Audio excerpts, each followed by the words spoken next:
It's homecoming 2024 in the jungle here at Jim Carroll Stadium. The Northside Indians are in town for a key district matchup in Week 5. Two teams headed in different directions. The Tigers hope to change their course starting tonight. This is the Central Bank Tiger pregame show. We'll be back with a look at tonight's game right after this timeout.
I'm Steve Cornell along with Kurt Carroll and Kendall Atkinson here at Jim Carroll Stadium. It's homecoming 2024. It's also Go Gold night. We'll talk to Chris Bell at halftime and get a report on Go Gold, but a lot of gold around the stadium tonight as the Tigers take the field here at homecoming 2024. Usually when these two teams meet early, the Tigers are the team that's riding a high. Tonight, Northside has a better record and riding a 3-game win streak. The Tigers have lost their last two, and it's been a struggle. Hardin County lost last week to Memphis East, 35-21, and Northside defeated Lexington 29-21 last week. And like I said, traditionally Northside gets off to a slow start, but this season so far they've been playing pretty well. They have a talented team, a wide receiver with an offer from Tennessee. So, Kirk, let's go back to last week real quick. That game and a couple of the NBA game looked like kind of like the old Tiger teams playing the Memphis teams. Just a little bit more size and a little bit more speed, and our speed really couldn't match what they had. Well, it kind of reminded me of that game was at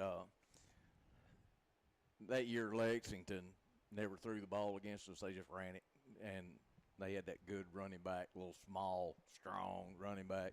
And they beat us running the football. Well, that team the other night from Memphis East was kind of the same way. I mean, I don't think it really mattered who they gave the ball to because they had three guys that just could do it. I mean, they were it guys. And I got to thinking, maybe we need to set the edge and not let them outside, but they were able to run between tackles too. I mean, so it was like pick your poison, and they could throw it a little bit. So, I mean, we just played a better team. I mean, bottom line. Learning experience, like angles. I saw our linebackers a couple of times when they threw a little swing pass. We'd be, shuttling down the yard line to get out there, and by the time they got there, their speed was already gone. I mean, so games like this kind of helps this team. A lot of new faces. They just gotta lose and learn to win. Kendall, the Tigers have had the second half, just second half woes, and it continued last week. In each of the games that we played pretty well in the first half. Kind of get it together. Last week we tied it up 21-21, but the second half has been a struggle offensively. Yeah, I think another thing too is we've kind of struggled just to know our identity as an offense. I agree. Last week, second half, we strung if you don't really have a good identity, then you exit halftime, and you're still wondering what you're going to do and how you're going to catch fire in the second half. And I think that's one thing we struggled with over the first several weeks. And just from watching film from practice this week and as we prepare for Northside, I think we're going to try to kind of hone in on what we want to do offensively and try to execute that the best we can. Well, another thing, too, and you know more about it, is depth in the second half.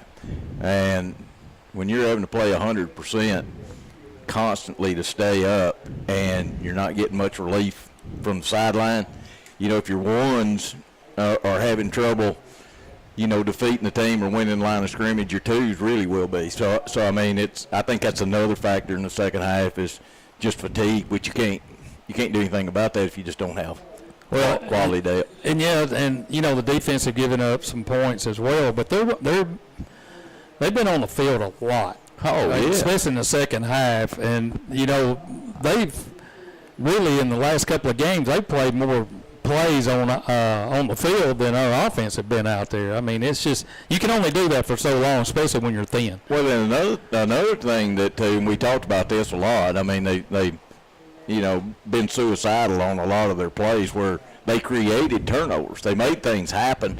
You know, the defense would do a good job, and they've been out on the field. And then the very next play following the turnover, we turn it over back to them. So the defense has to turn around and just run right back out on the field and go from where they were. So there's been a lot of instances like that, not only momentum killers, but just fatigue in itself being on the field that long. All right, it's Go tonight. It's also Homecoming 2024. You're listening to the Central Bank pregame show. We'll take a quick timeout. When we come back, we'll talk more about tonight's game as Northside is in town to take on the Tigers for Homecoming 2024. Back after this.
Show.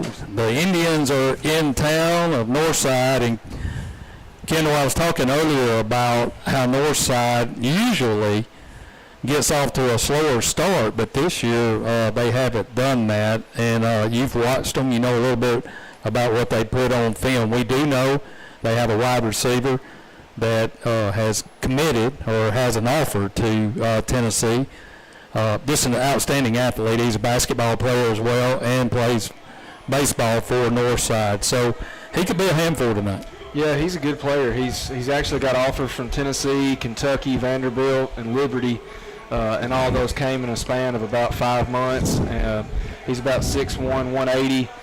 He plays corner on defense. Obviously, he plays wide receiver on offense. And so they try to run their offense a little bit through him, but they're well balanced with their run and their pass attack. They like to do some wildcat stuff, but they really pride themselves on their defense. They like to go man on the outside and put the pressure on the quarterback. And if their defensive coordinator has done any film study, I guarantee you're going to see some pressure on our quarterback tonight. Yeah, and you're talking about our quarterback and some changes that our coaching staff has made. Kirk you know, the old saying is, last week we had dual quarterbacks. If you got two quarterbacks, usually you don't have a quarterback. They made a decision. Both ended up playing really well in that game, especially in the first half. But they decided to go with a sophomore, Aiden Coleman. They've moved Brody to running back behind Saunders, and also a cornerback on the defensive side. Well, it's an age-old question, too. I mean, you hear it all the time at all levels of football. You've got a quarterback, and you may have a younger quarterback that is comparable or maybe better, but he's young and inexperienced. Well, unfortunately for Ivy this year, I mean, this is his first start. I mean, so he's a new quarterback too, and I think that they're just trying to find a way to win. And if that means switching up and playing different people at different positions, I don't think it's just the quarterback position. I think they've made some moves all the way across the board trying to find a winning strategy. The other thing that I thought about too is, you know, if this could be your quarterback for 2.5 years, you might want to take this year, if they're taking their licks this year, and they might be able to get him some experience before next year and the following year. So, I mean, when you're losing, you look for any way, you know, to try to find a win, and this is one of them. We'll see how it plays out. Kendall, I was thinking about this series with Northside. It's been a great rivalry. There's been a lot of great games, and you have played against this team more recently. This is a physical football game. I mean, it will be. Typically, they're good up front on both sides. It's usually a tough game. It reminds me a lot of the Lexington game. There's two physical games you have, seems like, on your schedule every year, and it's Northside and Lexington. Yeah, you know, another thing too is they're always well coached, but at the same time they're very hard nosed. I think we've got two huge tests right now for our team, and that, number one, you got adversity, and number two, you've got a team like this rolling into town that if you back down when it comes to their aggression, they're just going to walk all over you. So tonight's a huge game. I know there's been a few distractions this week, but that's only a distraction if you let it be. I anticipate seeing what we put on the field tonight. I'm excited about what we display. All right, we'll take a timeout. This is the Central Bank pregame show. It's homecoming night here at Jim Carroll Stadium. We'll be back with more on tonight's game right after this timeout.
To Jim Carroll Stadium, I'm Steve Cornell, along with Kurt Carroll and Kendall Atkinson, and we're bringing you the Central Bank pregame show. It's Hardin County and the Indians of Jackson Northside tonight. Jackson Northside comes in 3-1, Tigers 1-3, and that's quite the contrast of what it usually is between these two games. I do want to mention the other action tonight in the district. NBA will be at Lexington. That's an interesting ball game for the Tigers. They got Lexington down the road. They opened up with NBA here. Chester County at Southside in South Gibson at USJ. And this, let's talk more about offensively. Either one of you can take this. But, what are the Tigers going to have to do in order to, we've been running between the tackles a lot with Saunders, but he's so much better outside, and to get White involved as well in the running game and short passing game. Well, you really got two guys that that really have the motors to do it, and that's, like you said, Wyke and Saunders. And you just gotta find holes in the defense. Saunders needs just a little space. I mean, he's sneaky. He doesn't need a lot of space, but he's a better, like all fast guys, and he is fast. You get him out in space, and so getting him the ball in different ways, dump routes, maybe drags, let him be a receiver a little bit more than what they've used him. Maybe try to some kind of misdirection stuff with him to get him in the open field. Now White, true receiver and good speed. He just got to find those holes, and you got to have a quarterback that can throw it to him. So they run reverses with him, and they've done some things like that. But those two guys are kind of their bell cows, and they got to find ways to get them blocked up so they can get in the open and play. Kendall, you've seen some things that they're trying or want to do different this week. Well, I know as definitely as fans, and of course us up here in the booth, you look out there and you see what we do every week, and you think about the old-timey definition of insanity, and that's doing the same thing over and over and expecting a different result. But this week we're definitely showing some new looks based off of film. Brody's a good player, and I think as a coaching staff, it seems to me on what I've seen that they're putting him in positions where we can have success. He's doing a little bit in the backfield. At the same time, he's running the H-back position, and he's going to flip around on defense tonight. But we're doing kind of like Dyer County did a couple years ago when I was playing, running some wide receiver slip screens, trying to get the ball in the hands of our playmakers on the outside. You're seeing a lot more motion than what I've seen over the past couple weeks, and then we're actually slipping an H-back in on some run plays and giving us an extra blocker for when we do decide to run it between the tackles. So hopefully we see that free us up tonight at the ground game. Like in that last game, they were able to get the receiver screens, get the ball out there to them. But you got to block, or it doesn't, it gets blown up. So it's not just executing the pass and getting the guy there. You've got to get those other 9 guys involved to make sure that play happens. All right, the Pride is in the north end zone. They get ready to play the national anthem. We'll take a timeout. You've been listening to the Central Bank pregame show. We'll be back with the opening kick when we return right after this.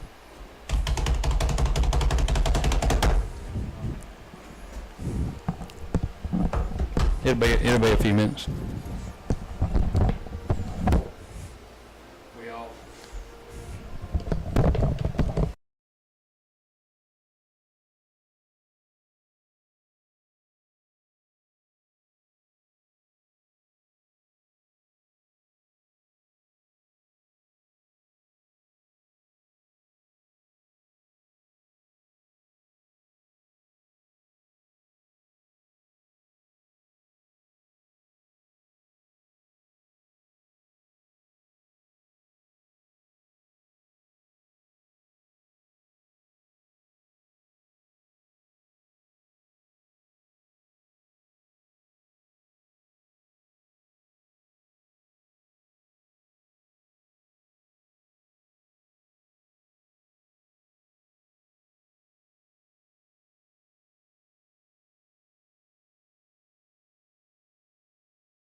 All right, welcome back to Jim Carroll Stadium. It's homecoming 2024. The Tigers are coming out into the north end zone. The Pride will form the T. Northside is making their way into the south end zone. Northside will be in all whites tonight, white pants, white jerseys, blue numbers, and blue helmets. The Tigers will be in all maroon tonight. Maroon pants, shirt, and helmet. It is gold tonight. It's Childhood Cancer Awareness Month. And coming up a little bit later on at halftime, Chris Bell will be up here and he'll give us a report on Go Gold. And Kendall's got a shirt on, and I think they had a record-setting year this year for the T-shirt sales. Yeah, they've always done a great job, obviously, with Aaron, and of course, being a 10-year reunion, it's a little bit more of a motion-packed night tonight. Yeah. And the Tigers race on to the field between the T, and we're just a few minutes away from football time in Hardin County. We'll take a quick timeout. When we come back, we'll have the opening kick. This is Hardin County Football, 93.5 FM.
at the 40-yard line. The Tigers will defend the south end zone, and Northside will defend the north end zone. Back deep is Javante Smith, the wide receiver that we were talking about, 6'1", 165, and he'll stand about his own 10-yard line.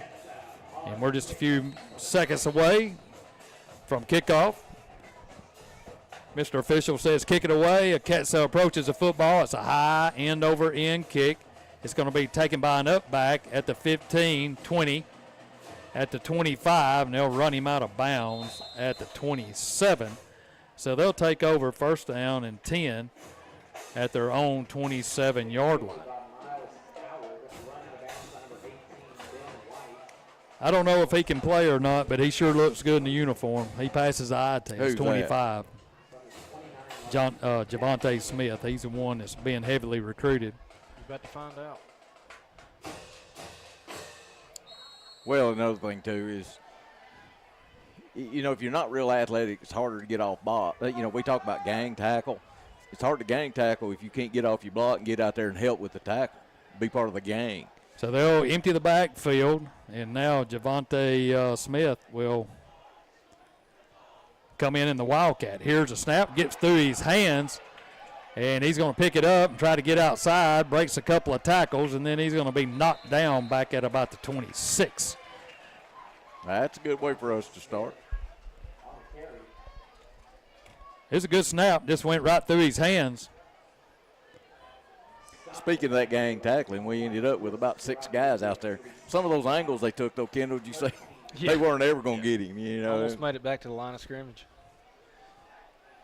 So now they'll go 2 receivers to the right side, 1 to the far side, tailback to the right. Here comes a man in motion. They'll give it to him, right side. Looking for some running room. Now breaks outside at the 27. Good work. And he's going to be run down by Ruddle. That's good. That's good work by a corner. I mean, that guy's fast, and he got a piece of him and held on and made that tackle. So they'll spot it at the 31. It'll be third down, third and about 7 for Northside. Tigers come out in a 4-man front. Northside will send 2 receivers here to the near side. 1 in tight to the quarterback's left. Here's a snap. He'll roll right, rolling, fires. He has a man open and underthrows him at the 45. So that'll bring up 4th down. Northside will have to punt it away. Good opening. That's a way to go. Individual plays out there. People running to the football. Pressure on the quarterback on that throw, so it's a way to come out and play. So Lamarion White will go back. He'll stand at his own 35.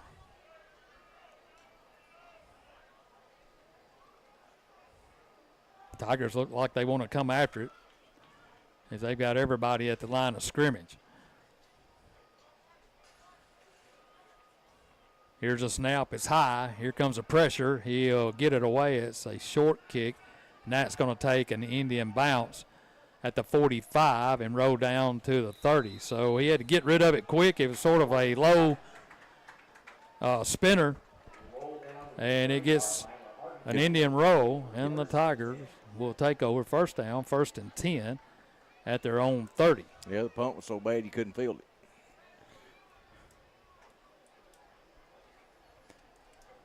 So Aiden Coleman will come in. He'll take his first snap as a starter for Hardin County. 2 receivers to the right, 1 here to the near side. Here's a snap. He'll give it to Saunders right up the middle, and he's going to be hit and knocked backwards. He was met there by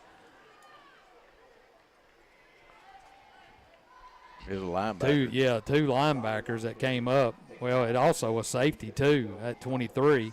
They came up. They snuffed it out and threw him back for about a yard loss back to the 29. Now they'll go twins right and left. Here's a snap, straight drop, looking, fires, got a man open. That's complete at the 35, moves inside the 35, out to the 37, and it's complete to Corbin Smith. As they cleared everybody out, Corbin came underneath, and Aiden hit him in stride. Yeah, So good throw. Yep, it'll be third down, third and about 2 to go. 2 receivers to the right, 1 here to the near side. Here's a snap. They'll give it to Saunders up the middle. He's going to be met right at the line of scrimmage. He falls forward. He's short. To about the 39. He's going to be about a yard short. Holes aren't staying open very long, are they? No. So it'll be fourth down, 4th and 1. And Coach Seaton is going to send his punt team out. So Carter Pigg will come in to punt for the Tigers. Might not want to punt it to that 25. So Smith will go back. He'll stand at his own 33-yard line. Pigg will punt it from his 25. Here's a snap. He gets it away. Nice spinner. Goes over the head of Smith and takes a bounce sideways, and they'll spot it down at the 24. So Northside will have it first down, 1st and 10 at their own 24. Let's take a quick timeout. We'll be back in 15 seconds.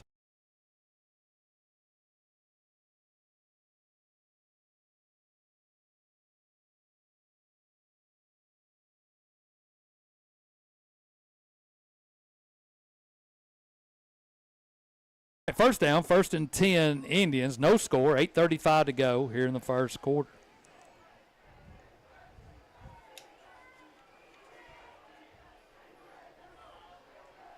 So they'll go 3 receivers to the left, 1 here to the near side. 4-man front for the Tigers. Here's a quick hitter to the one receiver over here on this right side, and he's quickly wrapped up. Maybe gained a couple of yards. They'll push it out to the 27. Good sure tackle there.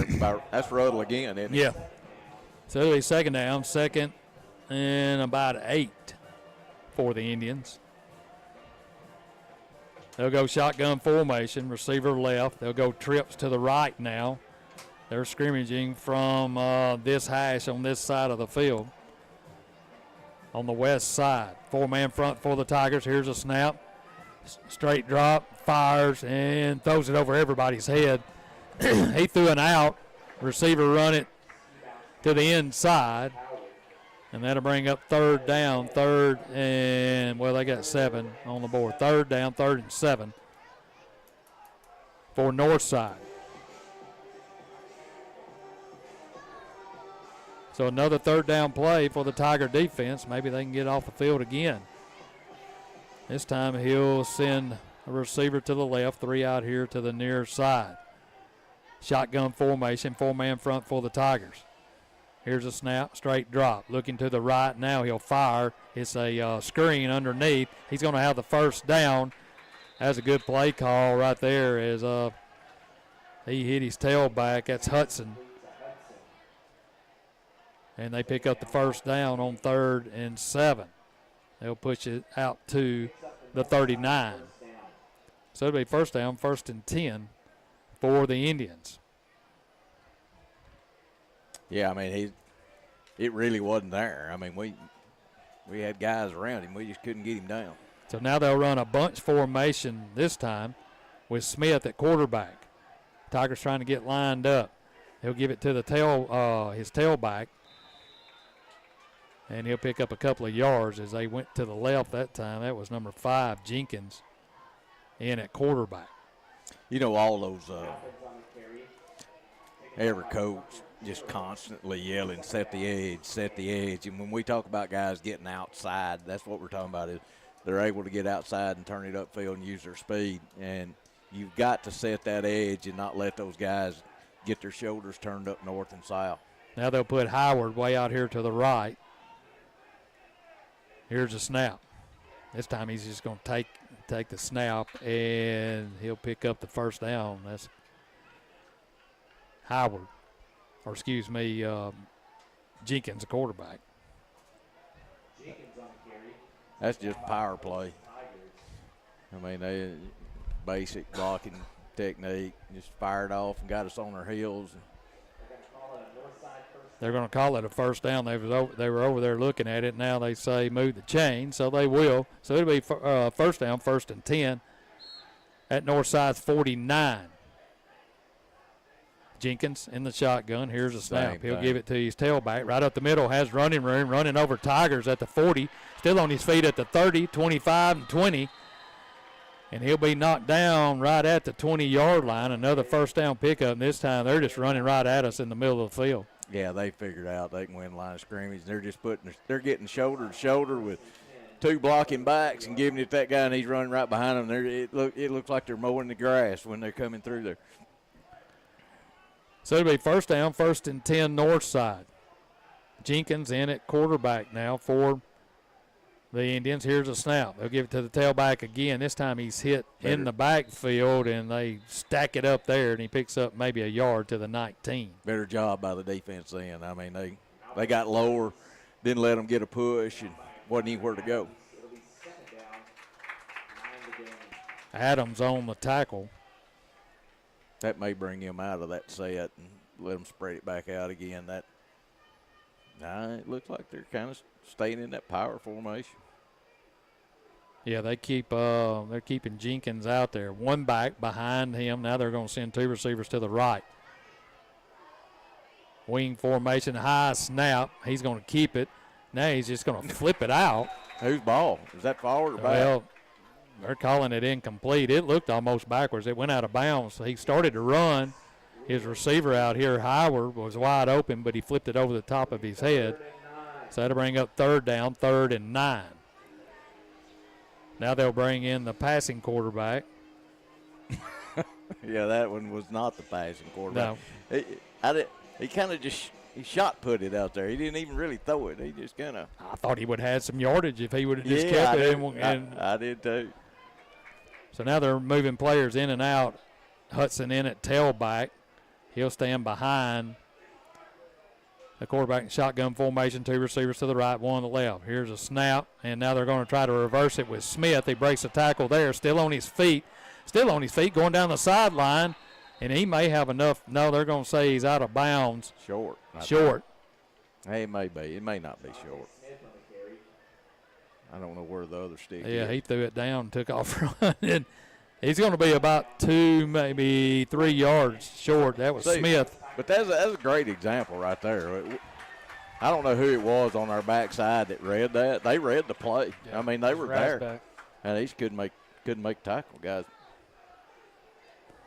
So it'll be 4th down, 4th and about 2. Two receivers out here to the near side. Here's a snap. They're going to take it on the quarterback keeper, and he's going to be knocked down in the backfield. That's Parker Jarls. Yeah. And he'll be short, and the Tigers will turn them over on downs. Good job. So they'll take over at their own 14. 1st and 10 with 4:42 to go here in the first quarter. This one has flown by. No score. So the Tigers will come out deep in their own territory to start this series. Coleman in the shotgun. They're going to run a bunch package right and left. Now the Indians get lined up. They put a man in motion, and he's going to be knocked down. Back there about the 12. That was Saunders. They basically have 11 guys in the box. I mean, they think that they're corners.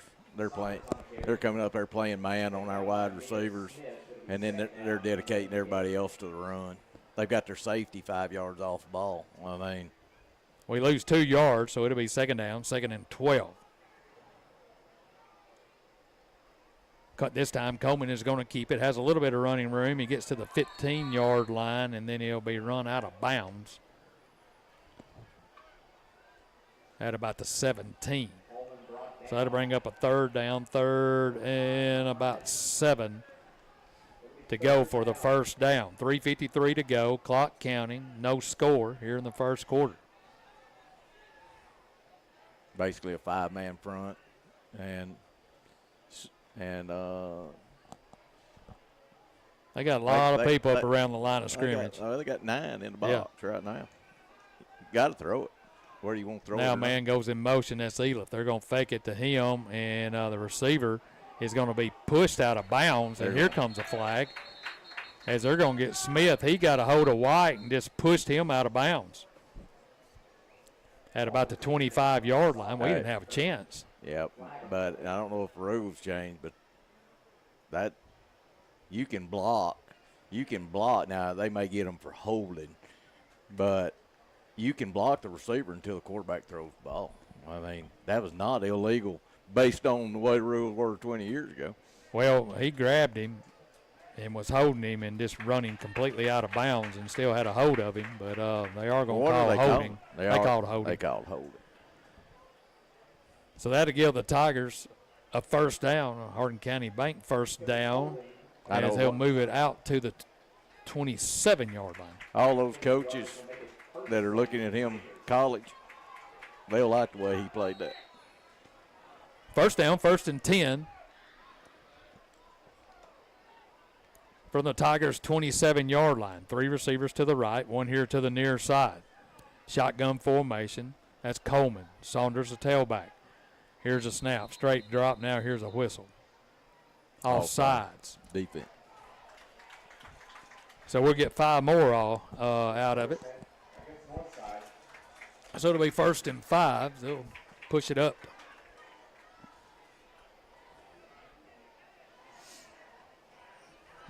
To the 32. That's good.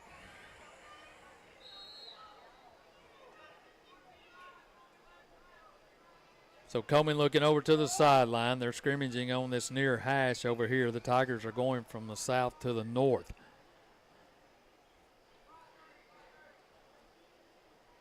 Now Aiden.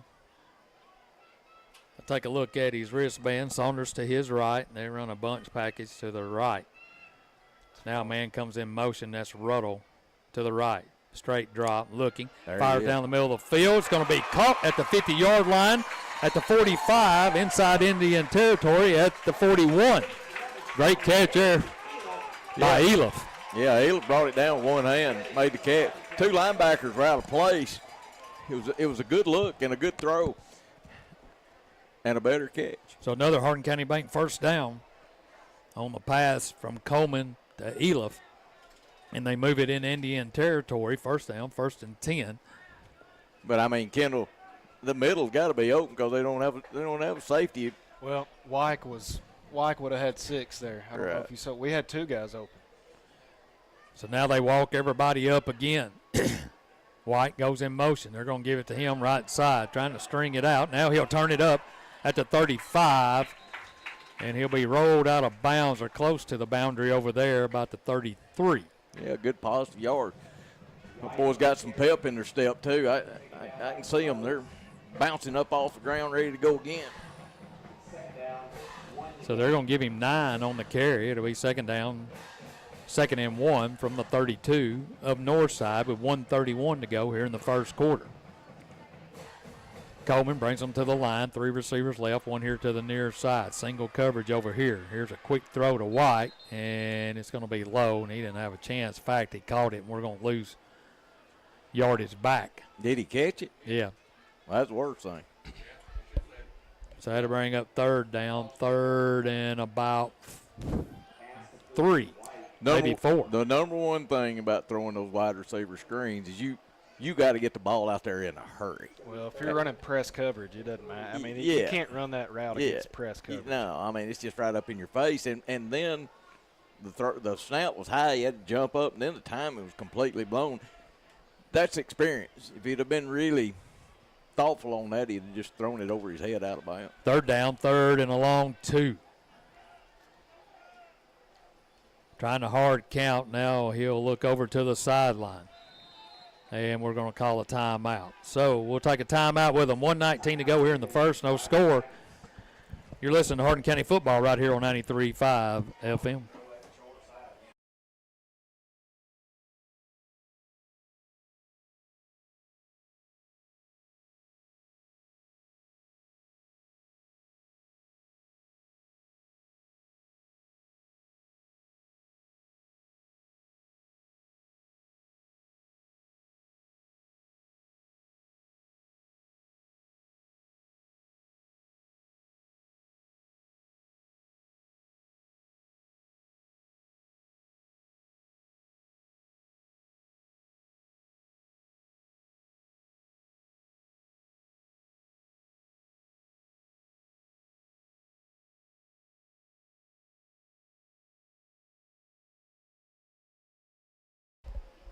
All right, welcome back to Jim Carroll Stadium. It's homecoming 2024.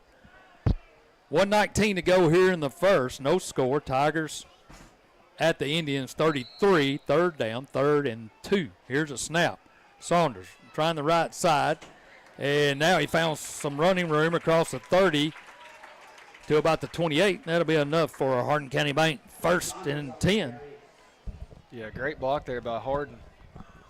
That time he got his shoulder squared up, found an opening, and had a burst of speed and got it to the 28. Running between the tackles it's tight in there right now.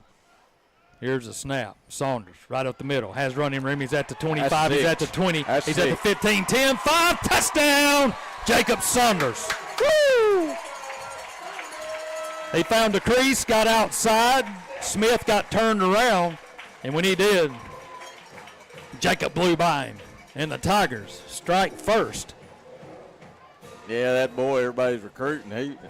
He busted on that. He was in that coverage in the route, but he never knew where the ball was until it was past him. So Aketsa will come in to kick. Ivy will hold. Here's a snap. It's down. The kick is up, and the kick is good. 50 seconds to go here in the first quarter. Tigers strike first. 7-0 our score. We'll take a 30-second timeout. This is Hardin County football, 93.5. Yeah.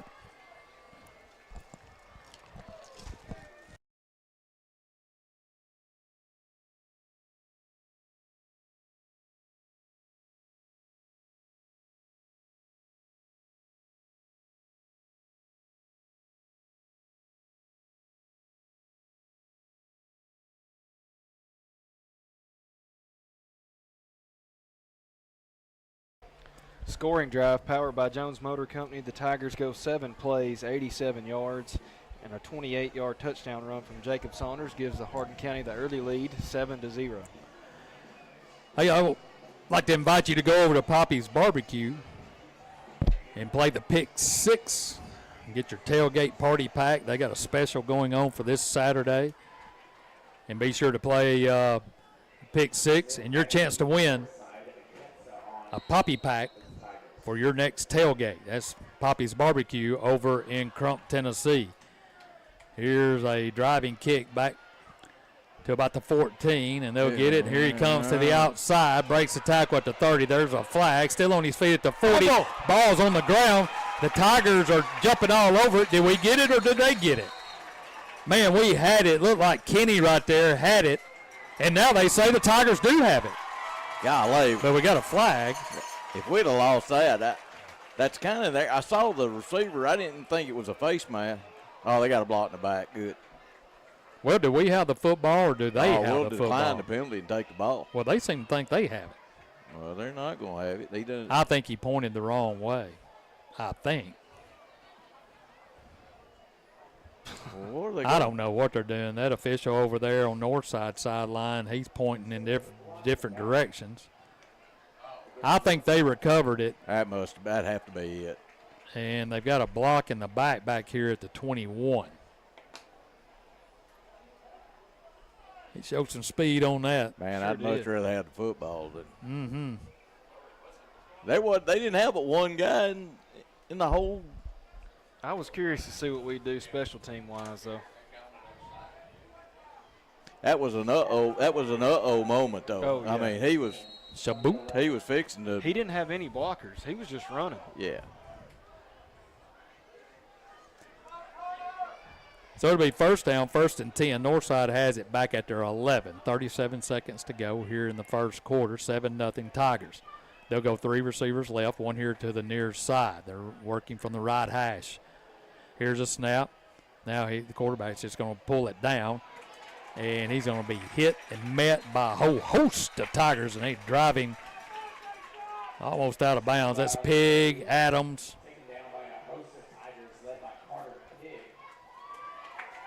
Pickup of a couple.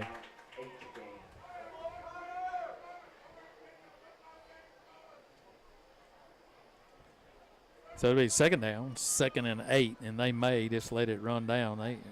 8 seconds, 7 seconds. I don't know if they'll get a play off or not. 4 seconds, 3 seconds. And there they are. They're just going to let the clock run out. First quarter comes to an end.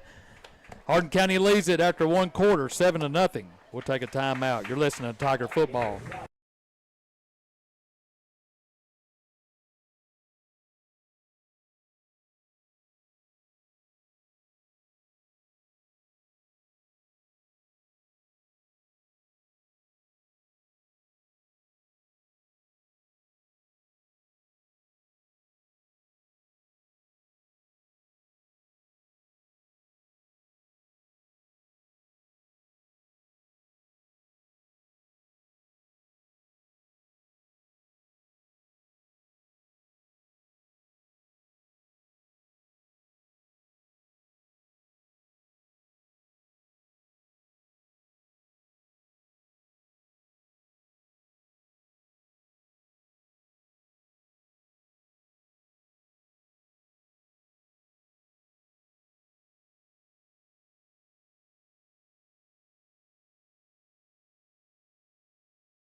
We move to the second quarter of play. Tigers on top of the Indians, 7-0 here at homecoming, 2024 and go night.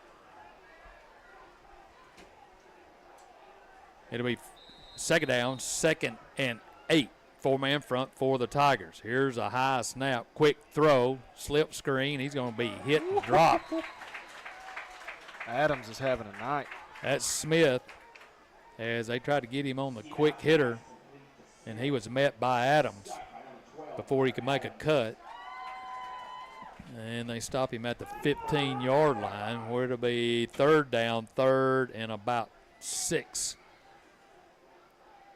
Now they're scrimmaging from the south to the north end zone. 2 receivers to the right, or 3 to the right, 2 here to the near side, empty backfield. Another quick throw, complete, has it, fumbles the football, it's on the ground. Tigers dive on it again. Did we get it or did they get it? Good. I believe they got it. They got it again. Golly. Boy, thing laid on the ground. Pig tried to jump on it, but they got enough for a first down on the quick hitter. Pass completes. Fumble on the play. Recovered by Caleb Northern. Northside benefits for the first down. Ski-Bouts is a quarterback for Northside. He'll send 3 receivers to his left, 1 to the far side. 4-man front. Here's another high snap. He'll give it to his tailback. Breaks the tackle with Johnson. Then Johnson grabs him from the back and slings him to the turf. Back inside the 24 or 25, down to the 20 or back to the 24. So it'll be second down, 2nd and about 14. So a good play there by Johnson. He had a great game last week. That's a bunch of peppers. Kirk has brought in food. Third down. Here's a snap. They'll give it on the end around. Has running room at Smith, still on his feet. Neela runs him out of bounds as he gets to the 35, to the 36. And he'll be short. That was a second down play, excuse me. It'll be third down, 3rd and about 1. They'll spot it back at the 20 or 36-yard line. Third down, 3rd and 1 from their own 36-yard line. They didn't set the edge. Scoop out, brings them to the line. 2 receivers to the right. 1 here to the near side. Tailback stands to his left. That's Hudson. Here's a snap.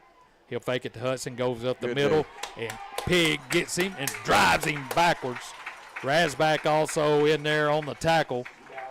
Hey, Steve, that name is pronounced like skee-ball. Skee-bout. Ski-bout. Ski-ball. Do you like that? Yeah. So Ski-bout loses a yard. And so it'll be 4th down, and they may try to go for it here on their side of the field. Ball spotted right at the 35-yard line, and I believe they are going to go for it. Seems like, or it looks like they send Jenkins in. Or they may try to draw us. I mean, Yeah. Well, now they got Mappus at tailback, and now the Tiger coaching staff, they don't like what they see, and they want a timeout. So Hardin County will take the timeout. 9:15 to go here in the half. 7-0 our score. Tigers on top. This is Hardin County football on 93.5 FM.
$9:15 to go here in the first half. 4th down, 4th and 2. Northside has it at their own 35. Shotgun formation. Here's a snap. Jenkins will try to go the right side, and I think they've stuffed him. He tried the right side. He was hit right at the line of scrimmage, and they're going to mark him short at the 36. He's going to be short. I think. Jenkins thinks he has it, but I don't think he does with the spot. It's ours. So they're going to call for a measurement now. So Townley in on the tackle for Hardin County. It's a big play right here, especially after the Tigers got their first score and lead it 7-0 to go for it on their side of the field. So out comes the chain gang. And we'll see. He's short. They'll stretch it. And it'll be Hardin County football. So the Tiger defense holds again. So they'll take over on downs. On Northside side of the field, 1st down, 1st and 10. At the Indians' 36-yard line with 8:53 to go here in the first half. Kendall, you question that, or I love it. In a tight game? I love it. Our defense is playing great right now. Well, that's why I said, we've been playing pretty good defensively. Absolutely. Coleman in the shotgun formation. Here's a snap. Looking to throw. Fires it down the field to White, and it's going to go incomplete. Boy, that's a good thrown ball. Is that White? That's Saunders. Saunders. Yeah. That was a good throw. It was a perfectly thrown ball to the outside. Good coverage by their defensive back. Yeah, we just couldn't get off of him. So it falls incomplete. It'll be 2nd down, 2nd and 10.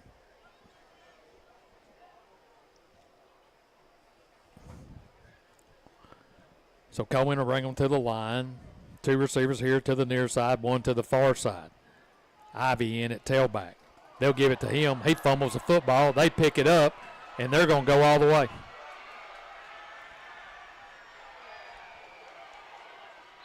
Ivy fumbles the snap. Fumbled it right to him. And they pick it up. That's White. And he was untouched. The Tigers had no idea where that football was. And just like that, it's 7-6, awaiting the extra point.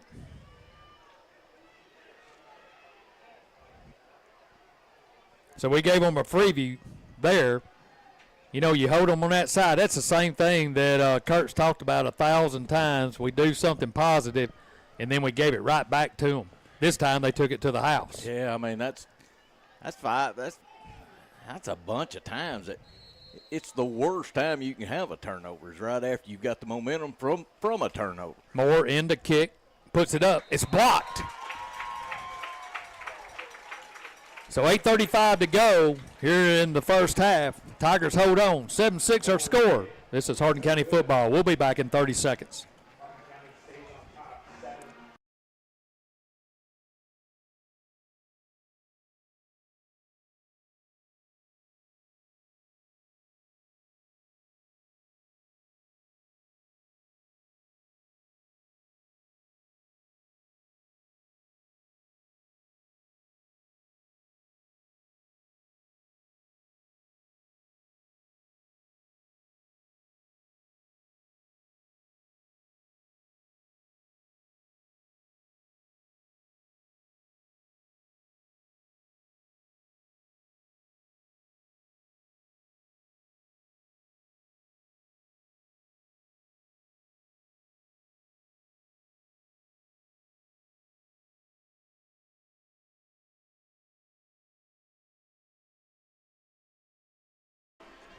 And then the Tiger defense blocks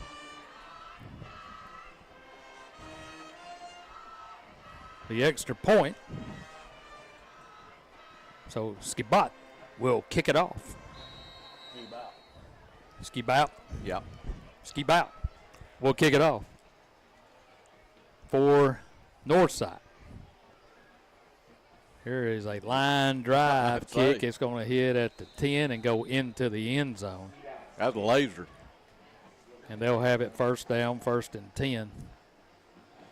Ball never got 6 feet off the ground and didn't hit the ground until it got the 5-yard line. So first down, 1st and 10.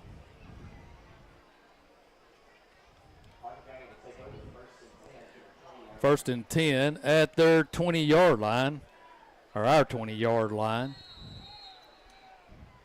With 8:35 to go, 7-6 our score. It's a good football game. It always is between these two. Coleman comes to the line. Ivy, the tailback, to the left. 2 receivers left, 1 here to the near side. Here's a snap. They'll give it to Ivy up the middle. He's at the 20, still on his feet. Stiff arm at the 25, still on his feet at the 30-yard line, and he dives forward to about the 34, and that'll be enough for Hardin County to make 1st and 10 Tigers. So a good run there by Brody. What happened on the fumble? He just fumbled the snap, and it just went forward, and we didn't know where it was, and they picked it up and took it to the house. He didn't take the handoff. Yeah. So first down, 1st and 10 at the 34. Here's a snap. Now Coleman, he's going to roll to the right, looking for a block. He'll just run out of bounds. They run that on the short side of the field. Picked up a couple on the carry to the picks up about 4 as they'll spot it at the 38-yard line. So it'll be 2nd down, 2nd and 6.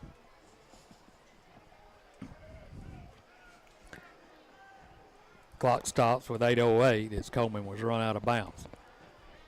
Coleman gives it to Ivy left side, now cuts it back to the middle of the field. He's going to be close to another 1st down as he goes across the 40 to about the 44. And they're going to spot it at the 43. I think he's going to be about a yard short. So it'll be 3rd down, 3rd and 1 for the Tigers. Ball resting at our own 43-yard line. Yeah, pretty good. Pretty kind of methodical ground game. Shotgun formation. Here's a snap. He'll give it to Ivy again. He's going to be hit in the backfield, but he spun forward, and it's going to be close to the 1st down. Looks like it is where they spotted it. Yeah. I think maybe just a little short. Half ball. Ball length.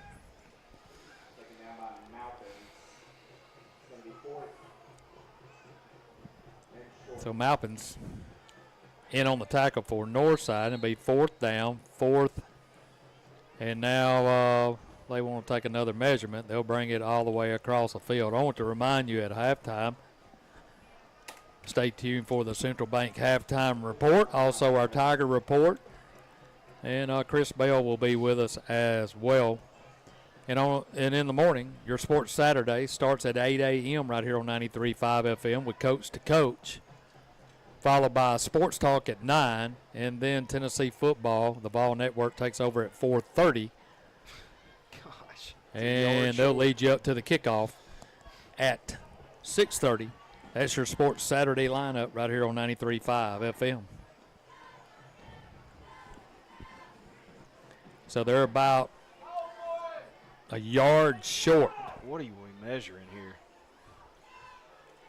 Yeah. I've never seen a chain gang have to come out for a yard short measurement. So now the Tigers have a decision to make, and it looks like they're going to keep their offense out there. Coleman looking over to the sideline.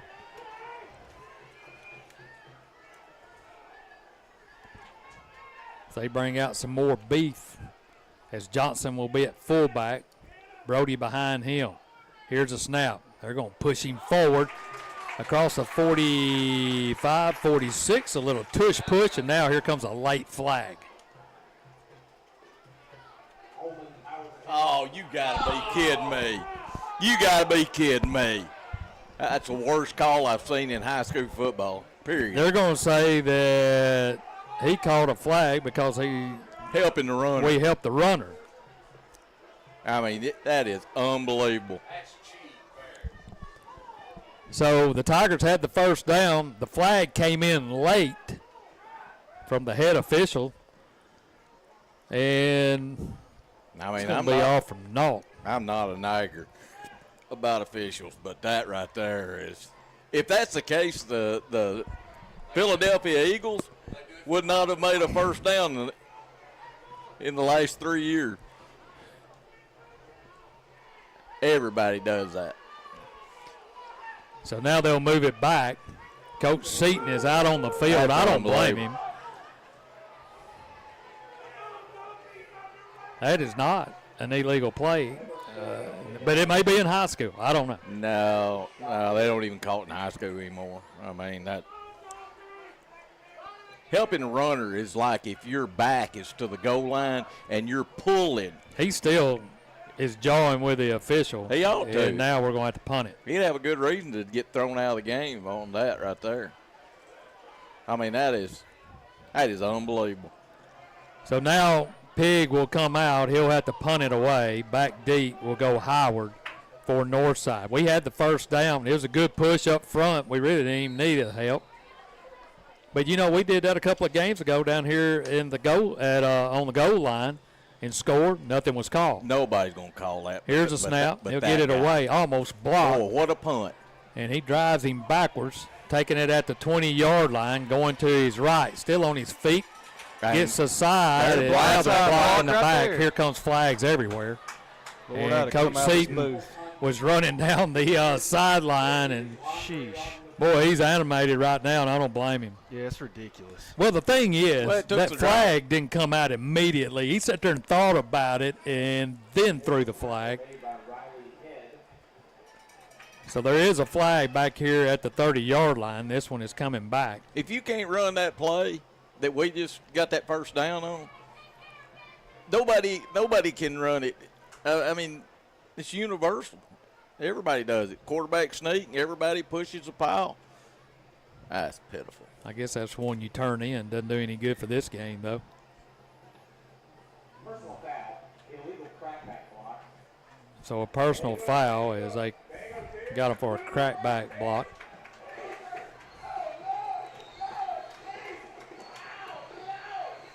So it'll be first down, 1st and 10, back at the 15-yard line with 6:20 to go here in the first half. Skip out in the shotgun. Here's a snap, looking to throw, fires into double coverage, trying to get Smith, and it goes incomplete. He didn't have a chance on that one. He looked at one receiver, and that was Smith. So good coverage there by Hardin County. It'll be second down, 2nd and 10. They're wanting a flag too, but the bad thing is he threw it to concession stand. Yeah. Crazy. Yeah, there's a lot of coaches wouldn't have survived after that call. It would have been all out chest bumping out there on that call. So it'll be second down, 2nd and 10 from their own 15. Shotgun formation. Here's a snap. Looks right now. He'll pull it down. And Johnson has him in his grasp. And then a whole host of Tigers come up. Is Ski Bout's daddy coaching that team? I don't know. They like for him to run. Why are they running him? I mean, he's got about 5 carries for negative yardage, and they've got all these zips in the background that can just fly. You know, we're a better coach team than they are. Third down, 3rd and 12. He loses 2 on the carry. Now he'll go 3 receivers left, 1 to the far side. They're going from the south to the north end zone. 4-man front for the Tigers. Here's a snap, straight drop. Looking, fires, got a man open at the 30-yard line. It's complete at the 35-40, still on his feet. Now he's going down the sideline. He's got one man to beat. That's Eliff at the 20, 15, 10, 5, touchdown, Northside.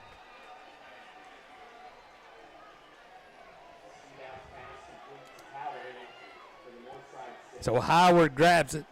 And then Howard does what Howard does. Yeah. He took it to the hotel. Oh, me.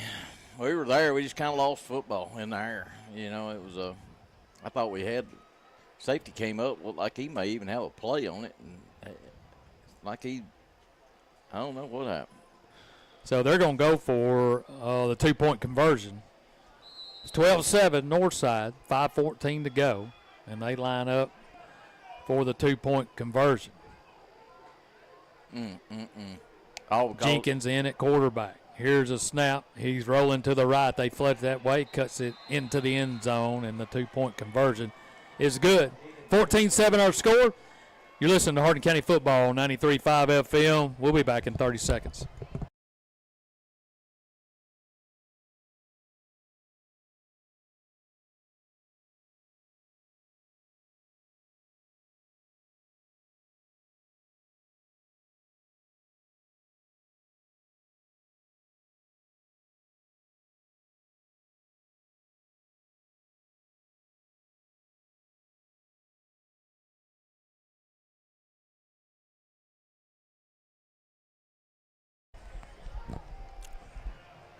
All right, welcome back to Jim Carroll Stadium.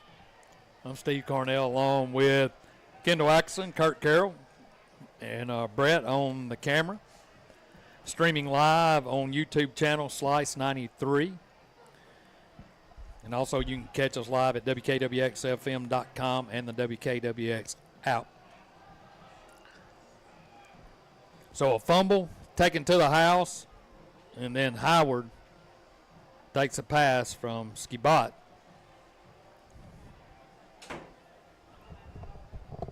To the house as well, and just like that, the Indians are on top 14-7. We had all the momentum in the world. You think we get that first down that they call that silly call on, and the whole dynamic may have changed.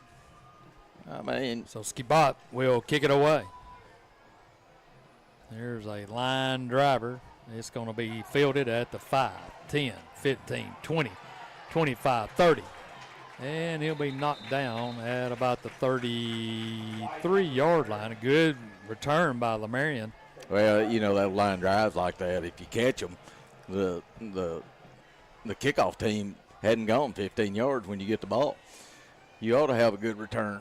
So first down, 1st and 10. Tigers have moved the football. Just 2 bad breaks in 2 offensive series in a row. Coleman, shotgun formation, trips to the right. Here comes a man in motion. Drops back, fires underneath, and just over the head of Saunders as he was dragging from his left to the right. That's what we were trying to do. There's the example, having him out in space. He only had one guy on him.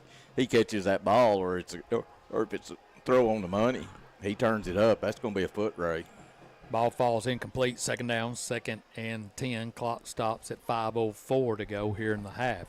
Been an entertaining first half so far. Here's a snap.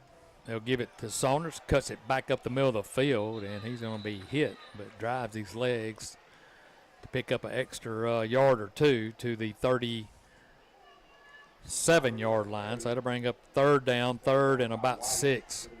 That outside linebacker, 17, you know, he's made a tackle or two coming from the backside. You know, you would think somebody needs to block him. He's pretty much unblocked out here on this end. 3rd down, 3rd and 6. Ball at the 38. Receiver left, 2 here to the near side. Now man goes in motion right. That's Saunders. Here's a snap. Straight drop, looking. Fires down the middle of the field. He's got a man open.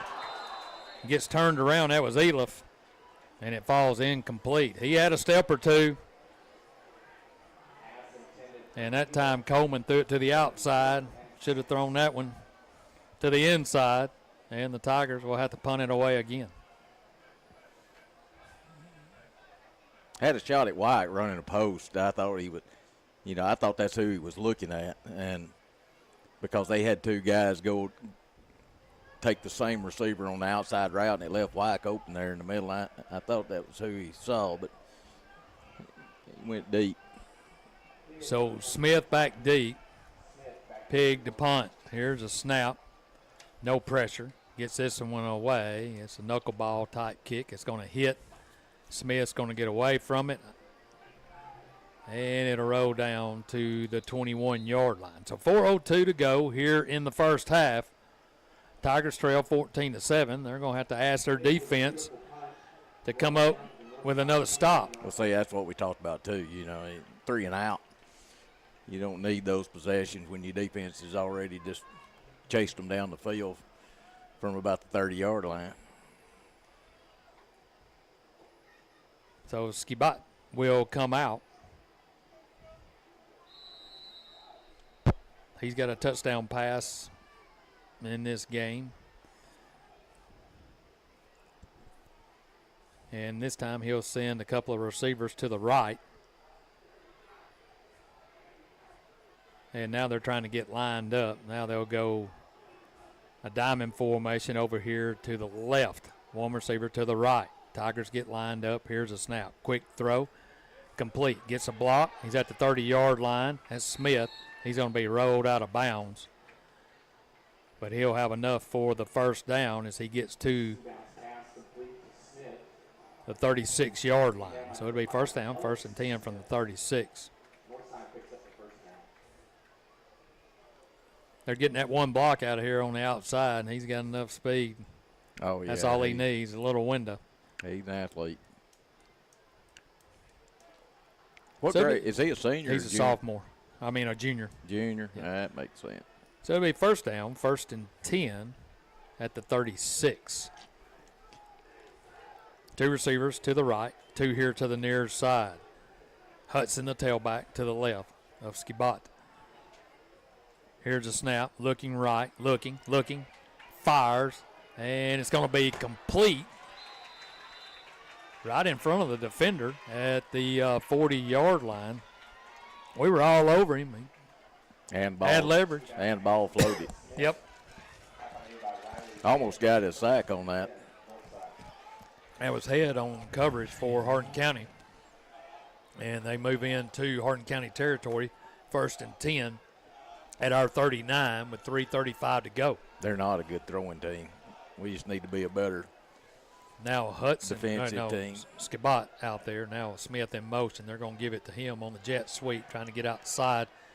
And good coverage error by Hardin County as they knock him down right at the line of scrimmage. That's how you set the edge. Just string it out down there and just have bodies every 3 yards and there's nowhere to go. Townley on the tackle. So it'll be second down, 2nd and 10. No gain on the play. Tigers line up, 4-man front. Skibat sends 3 receivers to his left. In a tight formation left, 1 receiver. Now he goes in motion. Straight drop, looking. It's going to be a screen. As they try to get Smith underneath, he breaks a tackle at the 35. He's at the 30. Still on his feet at the 25. That'll be another first down for the Indians. I know one thing. Now we got a flag. They're probably going to call sideline warning or something. No, he tapped his hat. That's ineligible downfield. Well, it's a screen pass. But the guy that caught it was probably beyond the line of scrimmage. So that'll march on back 5. That play will come back. So it'll be second down, 2nd and about 15. They move it back to the 44. 2:41 to go here in the half. Skibat in the shotgun formation. Receiver to the right, 3 here to the near side. Howard, the receiver out here wide. Here's a snap, straight drop, looking. Same play, fires underneath. It's complete. He breaks 2 or 3 tackles and then finally knocked down. We had a man all over him. 2. Had him down, and he just ran through the tackle. But they stop him at the 31. So to bring up 3rd down, 3rd and 1. That was Hudson on the carry. athletes. So third down, third and about 2. 1:51 to go here in the half. Here's a snap. Wildcat. This time he'll hand it off. Has the first down at the 25, at the 20. And inside the 20 to the 19. That's Smith. Yeah, he's a good runner. Smith on the tackle for Hardin County. That's one thing about having good athletes. It makes up for bad coaching. Jenkins at quarterback hands it off again. Trying the left side, and he just powers his way to the 10.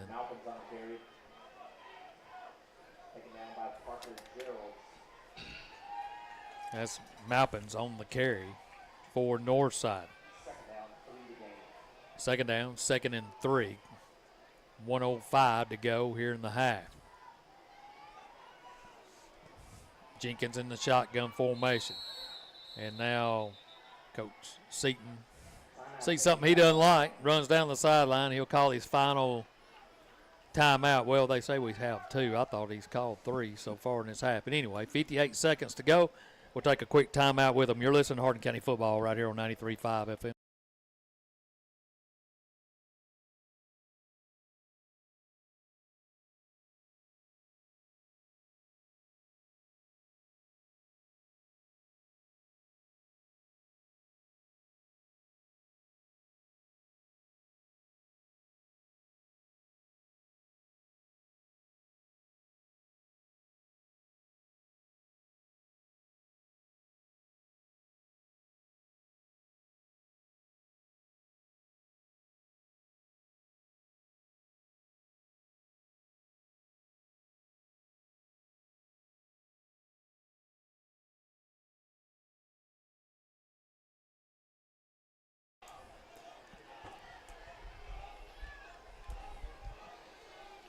So second down, 2nd and about 3.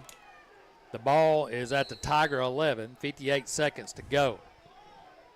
Jenkins in at quarterback. He'll take the direct snap, takes off running, has running room at the 5, and then he's just going to walk into the end zone. Not a lot of resistance there. That was unbalanced, right? I mean, basically saying this is where we're going, this is what we're going to do. What are you going to do about it? So Northside, after trailing 7-0, Hardin County had all the momentum in the world. We fumble it. They take it to the house, and ever since that play, it's been all them. After that call? Yeah, after that first down call, too. So we had 2 bad things happen to us. But and we that trailed call doesn't have 20-7. anything to do with missed tackles. I mean, you got to make tackles when you're in position to make them. Here's a snap. Jenkins Reverse. on a reverse. He'll hand it off, makes a move, still on his feet. He's going to dive, I thought, toward the end zone, but he's going to be stopped on the 2-point conversion, and here's a flag. So it's holding against Northside. So the 2-point conversion is no good. 53 seconds to go, 20-7 our score. Northside on top. We'll take a 30-second timeout. We'll be back after this.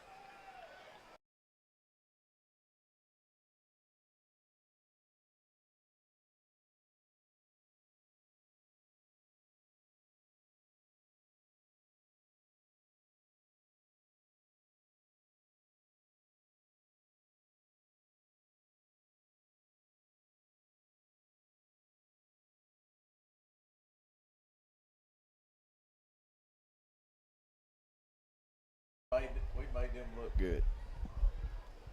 53 seconds to go here in the first half. Homecoming 2024 coming up. Your Central Bank halftime report, also your Tiger report coming your way, and then we'll have Chris Bell up here with Team Aaron and the Go. We'll talk to him before he heads off to Starkville, Mississippi, the home of his favorite team. Bulldogs have Florida in town. He needs to bring at some 11. good luck. Here's a line drive taken at the 10, 15, 20. That's Wyke at the 25, 30. Breaks free at the 40, 45, and then he'll run out of bounds. Atta boy. at about the 48-yard line.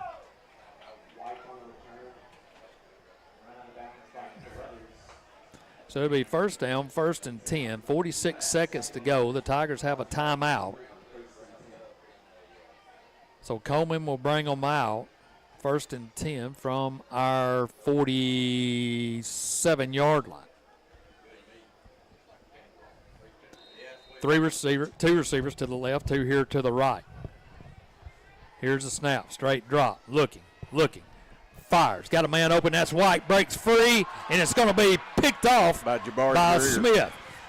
He's at the 30, he's at the 40, still on his feet. And here comes flags down everywhere. He'll make a move at the 40. He's at the 30, and now he's going to run it to the end zone, but that one's coming back.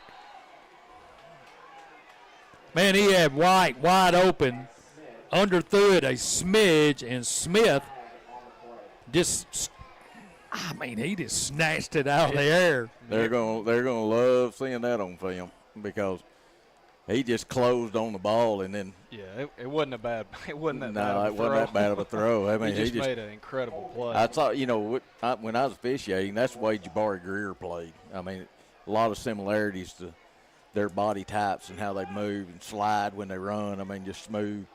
He can play. Well, it's coming back as it was holding at the 48-yard line. Man, what a grab. I had to say that. Yeah. That was impressive. That's a great play. Even though it's coming back.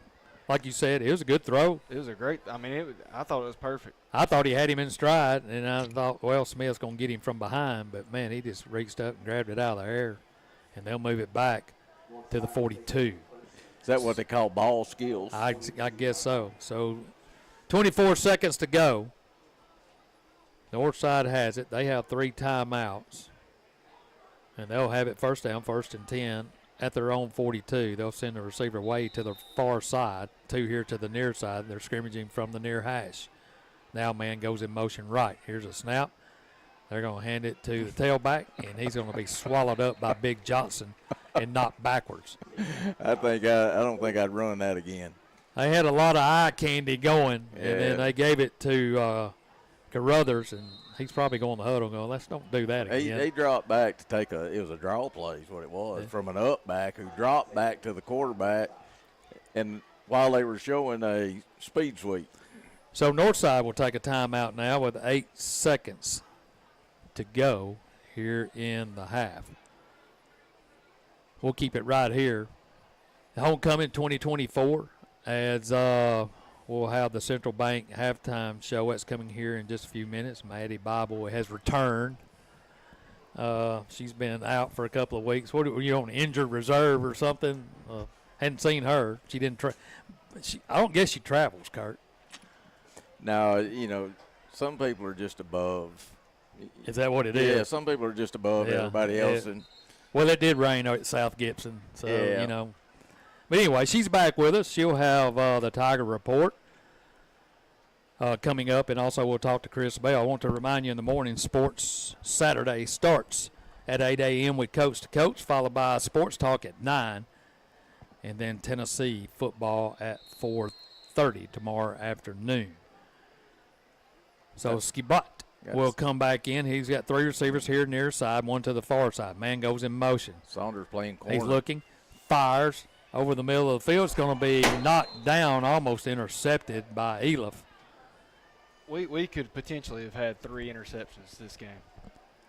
Yeah, I mean, he was right in his hands. He played it right. Yeah, he knocked it down, and that gives them 3 more seconds to go before the end of the half.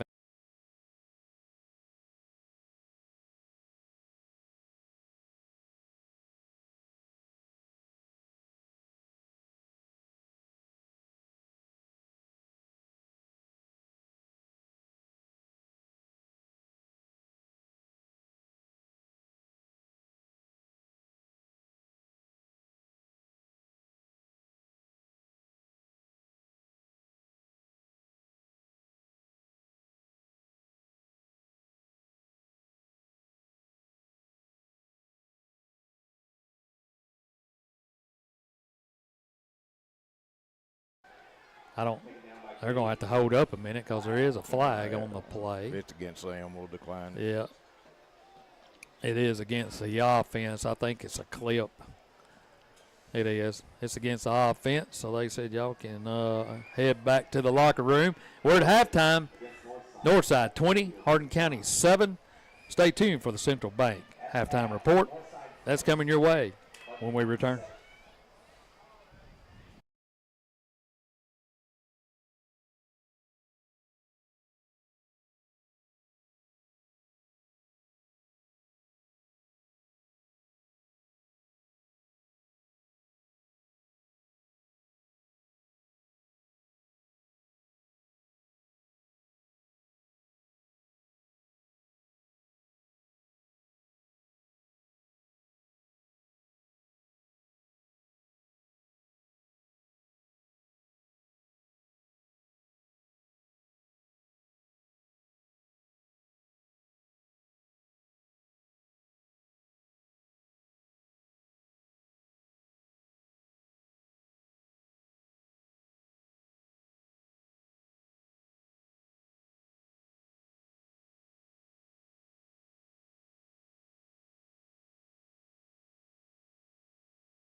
Welcome back to Jim Carroll Stadium. I'm Steve Cornell along with Kurt Carroll and Kendall Atkinson, and this is the Central Bank halftime show. Let's take a look at the scoring plays in the first half.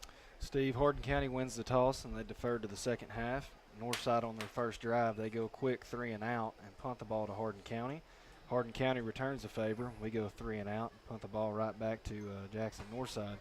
After going 10 plays, Cooper Townley comes up with a huge stop on fourth down. They turn the ball over on downs, and that's where Hardin County strikes first. We go 7 plays, 87 yards. Jacob Saunders takes it in from 28 yards out to put Hardin County up 7-0. Northside then goes 7 plays, and they turn it over on downs once again on fourth down. And then Hardin County, after just 2 plays, fumble a handoff, and then Northside scoops it and returns it for a touchdown. We block the PAT, and that's Hardin County then leads 7-6. Hardin County then goes a quick 3 and out, gives the ball right back to Northside, who goes 3 plays, 85 yards with an 85-yard touchdown pass with a 2-point conversion to extend their lead 14-7. Hardin County then goes 3 plays, punts the ball right back to Jackson Northside, who goes 7 plays, 78 yards, and they run it in from 11 yards out, but fail to get the 2-point conversion. And that's where we are right now. Northside 20, Hardin County 7. So 20-7 here at halftime, and Kirk, we had a lot of momentum in that first half. We were playing well defensively, had some things going offensively, and then had a couple of bad things happen. And then next thing you know, good football teams, they capitalized, and Northside did. Well, this is a game of missed opportunities. We've had 3 or 4 opportunities to intercept them. They're not a really great passing team. They're really kind of scattered. I don't really see an identity to their team either. But they do have some really good athletes, and just like the other games that we've lost, we've had trouble tackling people out in space and just missed opportunities. I mean, we've been in place, and the execution of where they're supposed to be, we've had guys in right position to make the plays, like those screen plays. 3 times they've run the screen. We've had people right there around the guy's legs, and they complete it and run it out. I mean, it's, as a coach, you want to be able to put your players in the right positions to be able to make plays. They've been there, and just hadn't made them. Kendall, offensively, Coleman gets his first start. Young sophomore, played last week, had a good first game, and then gets a start tonight. So your assessment of what you've seen so far from him? Well, I mean, this game, it reminds me of that South Gibson game. You know, we've got the momentum. We have a few things happen. The fumble, we turn the ball over, and then they kind of take advantage of it. Now the momentum's theirs. I thought, when we switched things up, we put Hardin in as the H-back, and we showed some different looks. We've had some missed opportunities, missing Saunders. He had a one-on-one with their inside linebacker that could have been a big play. And then obviously we have the interception there right before half. It's what we talk about every week, which is unfortunate. But we have failed to get into that routine and that rhythm. And this should not be a 20-7 game. I'll say that much. Well, Northside Band is performing for the homecoming crowd. We'll take a timeout. When we come back, we'll have the Tiger Report. This is a Central Bank.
All right, welcome back to Jim Carroll Stadium. It's halftime, 20-7, Northside on top. It's now time for the Tiger Report, and we welcome back Maddie Bob. In golf action on Monday, the Tigers defeated Jackson Southside with a team score of 168. Zach Thompson was the medalist for the match with a low score of 38. Sam McGinley, Eli Moore, and Weston Roten all had rounds in the low 40s. In the final golf match of the regular season on Tuesday at Pickwick, the Tigers defeated Chester County with a low team score of 177. Zach Thompson was the medalist with a low score of 40, and Sam McGinley, Hunter Reeves, and Weston Roten all contributed with low scores to help the team win. The Lady Tigers finished 2 strokes short in the team total and were led by Ashley McLean with a low score. Both teams will compete in the district tournament next Monday at Humboldt Country Club. Next week, the volleyball team has 2 matches. On Monday, they will travel to Collingwood. On Thursday, they will host Jackson Northside. For both of these matches, JV will start at 5 with varsity playing at 6. On Tuesday of next week, the girls soccer team will host Lexington at 6. On Thursday, they will face Lexington at home on 5. Thursday night's match will be senior night. Congratulations to the senior Powder Puff football team for winning the championship at today's championship game at the pep rally. Also, a huge congratulations to our 2024 football homecoming royalty. Freshman attendant, Averly Warren. Sophomore attendant, Tiger Radio's own Brooklyn Griggs. Junior attendant, Cece Rasback. Senior attendant, Shyla Witten. And homecoming queen, Tiger Radio's own Caroline McGowan. And football queen, Emma Gray. October 3rd, the Tigers will take on Chester County at home. This is our annual Pink Out game for breast cancer awareness. If you can't make it out to Jim Carroll Stadium, tune in right here on K93 and be sure to stick around for the Tiger Halftime Report with yours truly, Maddie Bobble. Great job, Maddie, as always. Thank you. Good to have you back. Yes, it's So, good to be back. You be back in a couple of weeks with us? Yes. Okay, I just want to make sure. We're off next week. Yes, we are. All right, yeah, so it's good to have you back, though. Outstanding job, as always, and you and Caroline have done an outstanding job this first 5 weeks. Thank you.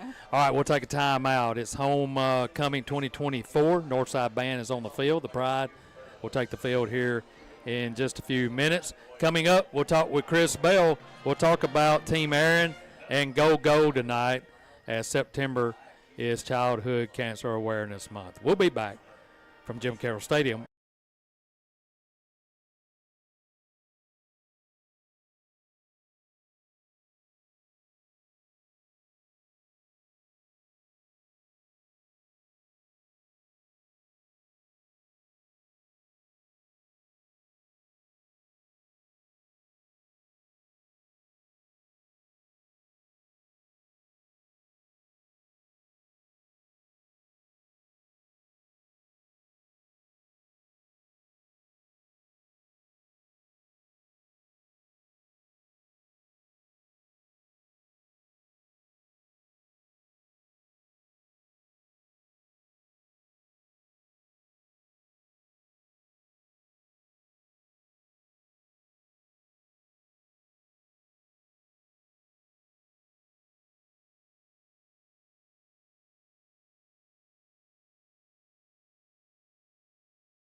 All right, welcome back to Jim Carroll Stadium. Homecoming 2024, Go night as well. Northside's band just completed their halftime show for the homecoming crowd. The Pride is fixing to take the field.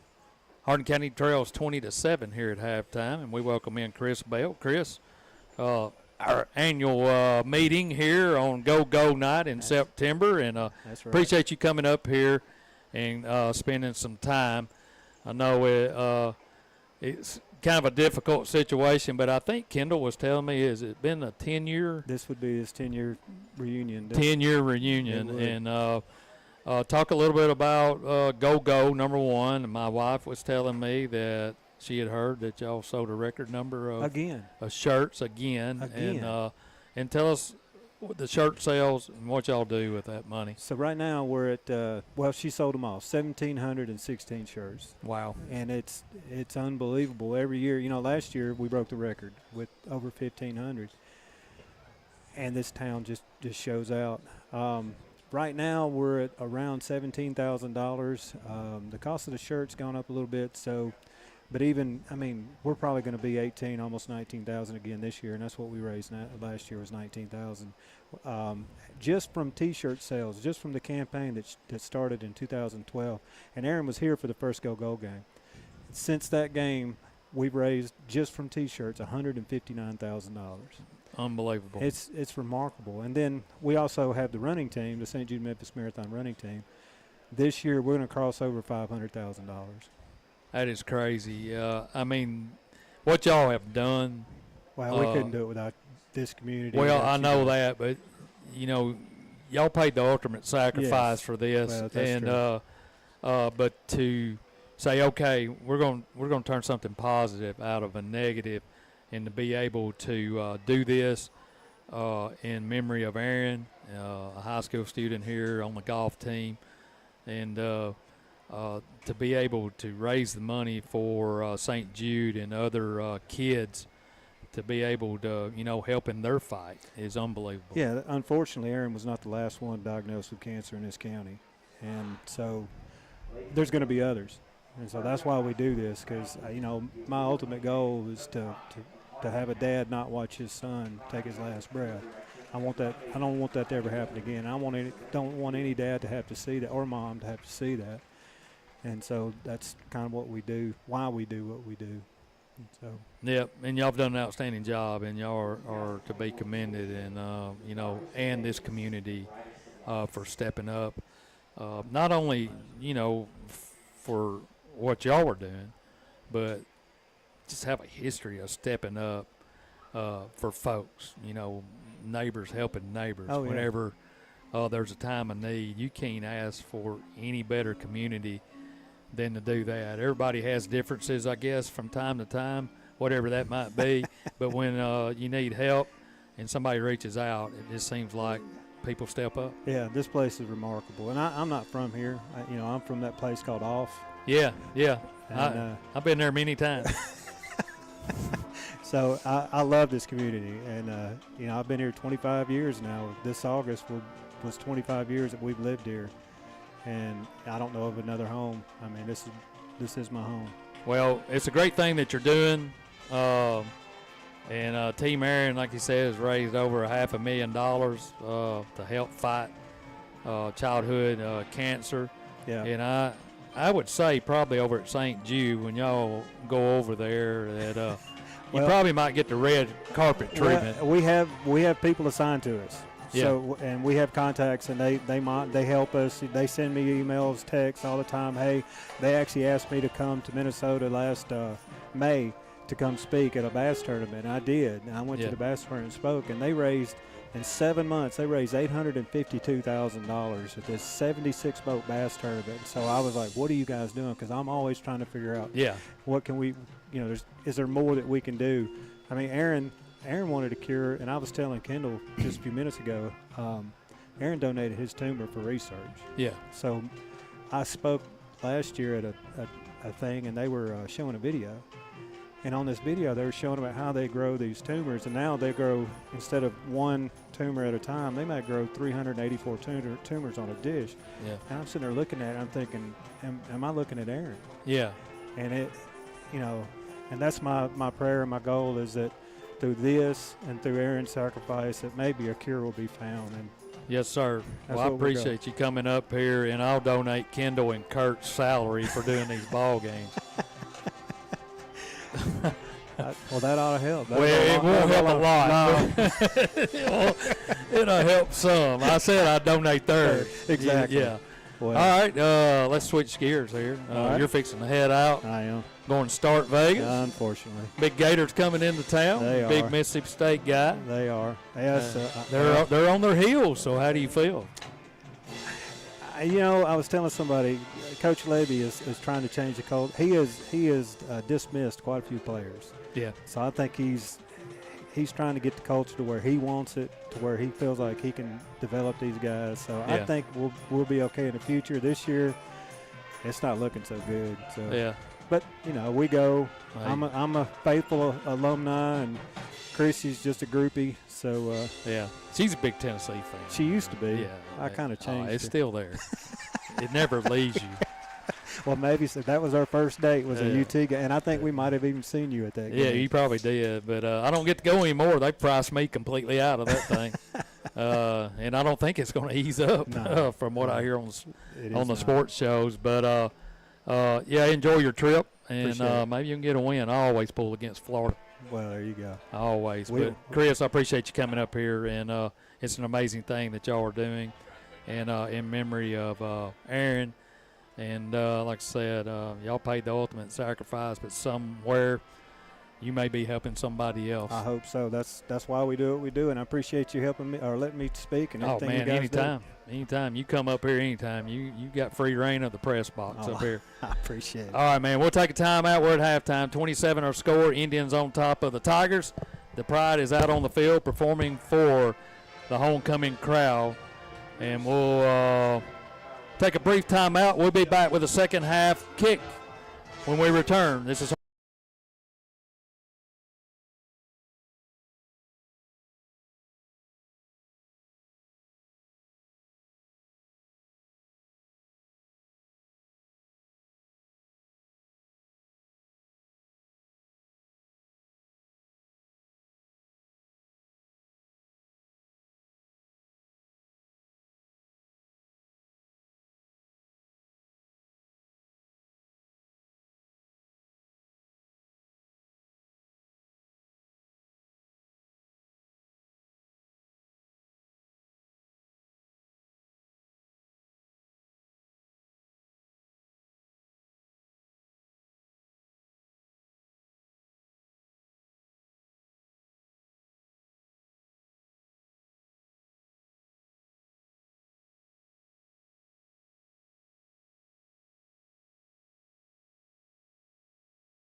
all right. Welcome back to Jim Carroll Stadium.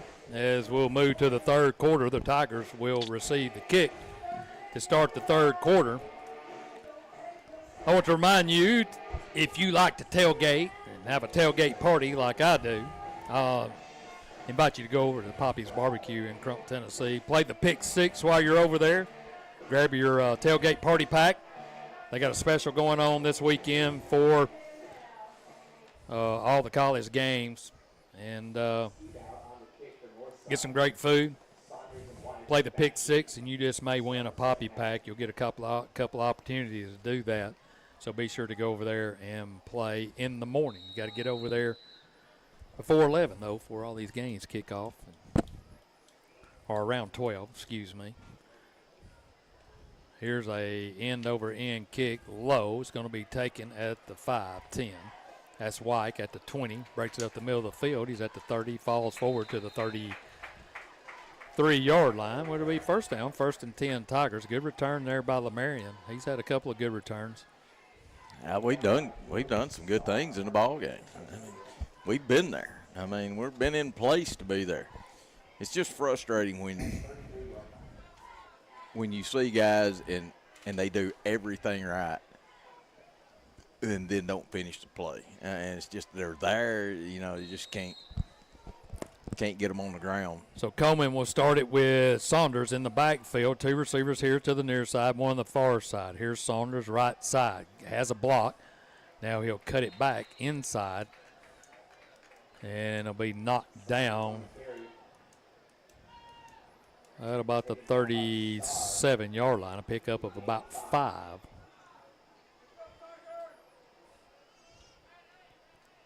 Tigers will be going from the north to the south end zone here in the third. Trailing 20-7. But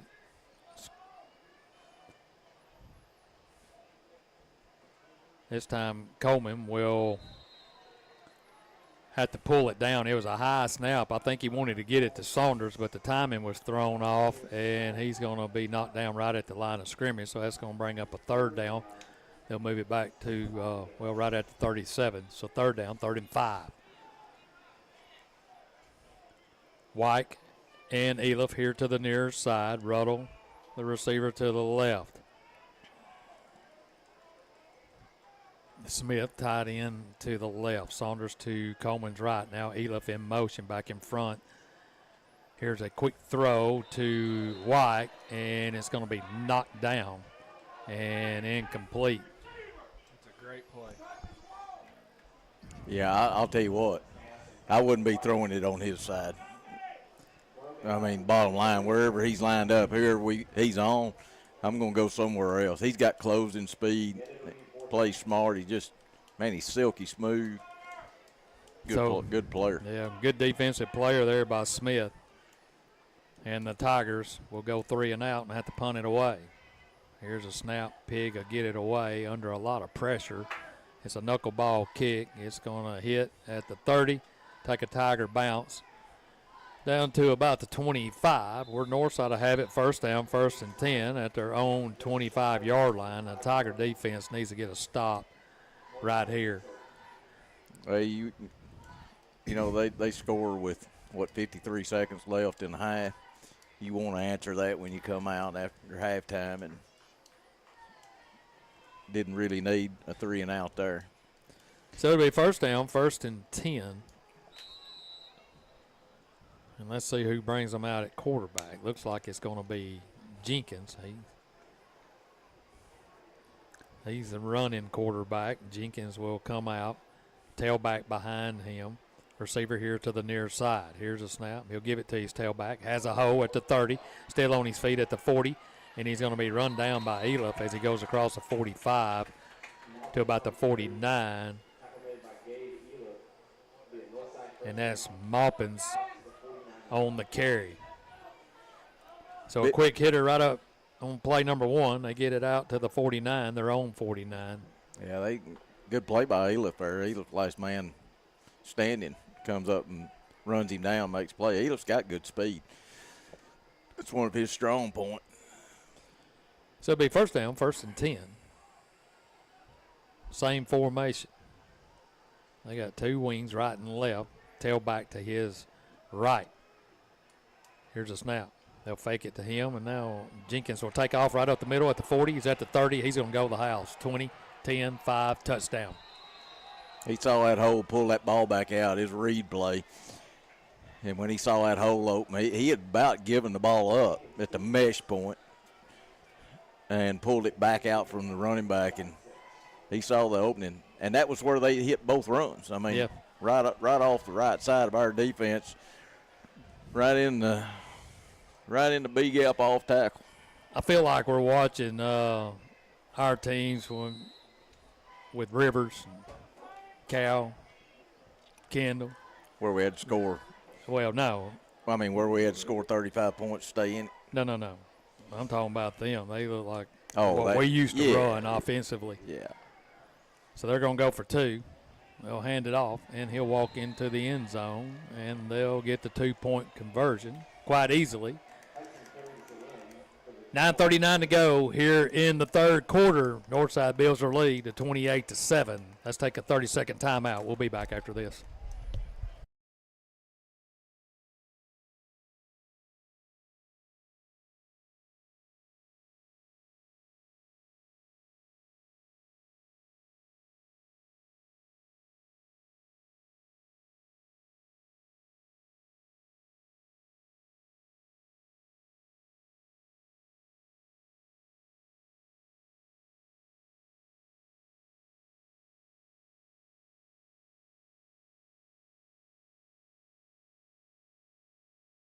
Welcome back to Jim Carroll Stadium as the Tigers go 3 and out, and the Indians take it in on a couple of big plays. Well, and they lead it 28-7. It's going to be fun watching from here on out who's really bearing down, trying to make a difference. So Skibot will kick it. And He's got a good leg. He doesn't get it up in the air very much. No, it looks like Blaine's drive. Now they onside kick it, and we're going to grab it and fall on it. Yeah, it was. At the 44-yard line. Man. Heath Hardin on the recovery for Hardin County. Yeah, he goes into his drop and catches that squib up in the air. That ball was like turning 3,200 revolutions sideways. So it'll be first down, 1st and 10 from our 44-yard line, 9:37 to go.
So after the fumble recovery, the penalty is on Northside. It's unsportsmanlike. Maybe some jawing going on. But anyway, it comes back to the 46-yard line of the Tigers. 8:51 to go here in the third quarter. Tigers trail 28-7. Offense just hadn't been able to help the defense. Well, that's kind of been the story of this season in the second half. Yeah. Jenkins in at quarterback. Here's a snap. He'll look, fires downfield, got a man open, and then overshoots him at the 20-yard line. Left-hander. Had Howard open for a minute. Well, is on the cover. Is Skibot out for the game? Or? No, they just run them back and forth. They're running those two receivers. Jenkins doesn't throw very often. He's more of the runner. So it'll be second down, 2nd and 10 from the Tigers' 46-yard line. Man, we need a turnover. We need something good to happen here. Get back in this game. Two receivers here to the near side. Jenkins in the shotgun formation. Tailback to his right. Here's a snap. He'll keep it right up the middle. Has running room as he'll push the pile to about the 40.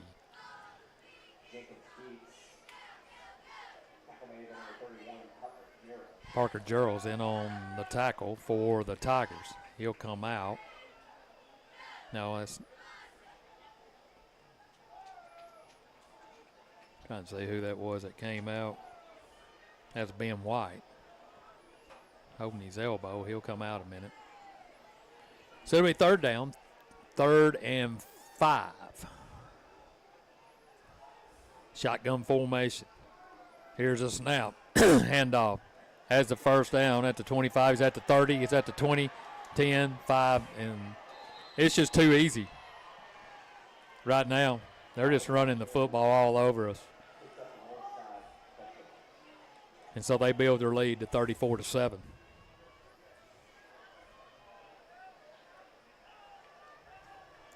Mysterious moon coming up over the horizon. I think it may have jinxed us. Yeah, I don't know, though. Maybe it's not. If it's an orange moon. That may be a good sign. Are we in the running clock now? Not yet. This may be the first time somebody's run a clock on us. Brian Moore in the kick. Here's the snap is down. The kick is up. And the kick this time is good. 7:56 to go in the third quarter. 35-7 our score. This is Hardin County Football, 93.5 FM.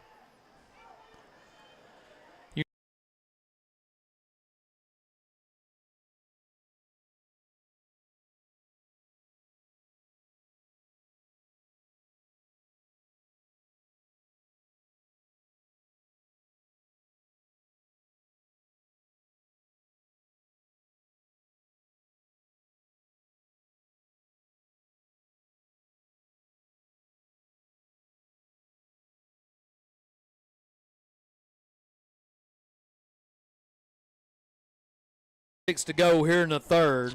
Tigers trail 35-7, and ever since the tush push, it has gone all Northside's way. I mean, it's just like it took the air out of us. We picked that first down up. We had the momentum. We're leading at that point, and it has just gone south from there.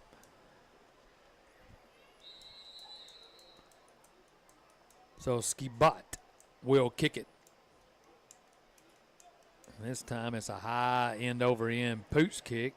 Pig will pick it up, fumbles it, and then he'll get on it at the 29. So it'll be first down, 1st and 10 Tigers at the 29. I want to remind you in the morning, your Sports Saturday starts with Coach to Coach. Doug Matthews and Dave McGinnis will get you ready for SEC football. Take a deep dive into the Tennessee-Oklahoma game, and then we'll follow them.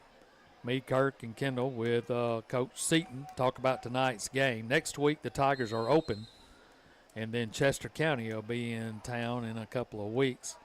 And then the Ball Network takes over at 4:30, and they'll lead you up to the kickoff between Tennessee and Oklahoma at 6:30. Here's a snap. Coleman takes it left side, picks up a little bit of running room, then they just drive him out of bounds into the bench area over there. No flags. Couldn't really tell where he was when they shoved him. Well, they kept driving him toward the fence over there. But anyway, Northside's feeling it out there, too. You can tell. They smell blood. Pick up a 3. 2nd down, 2nd and 7.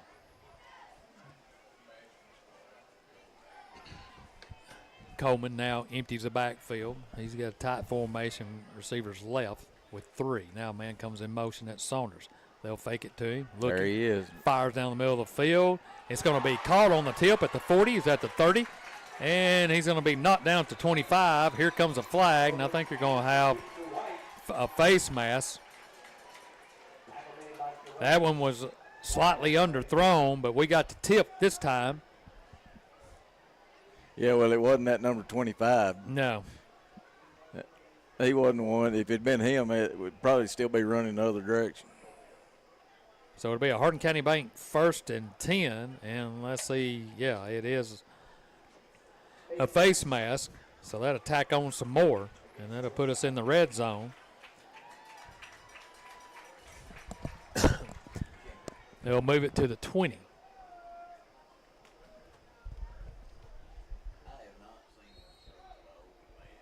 So it'll be first down, 1st and 10. Here's a snap.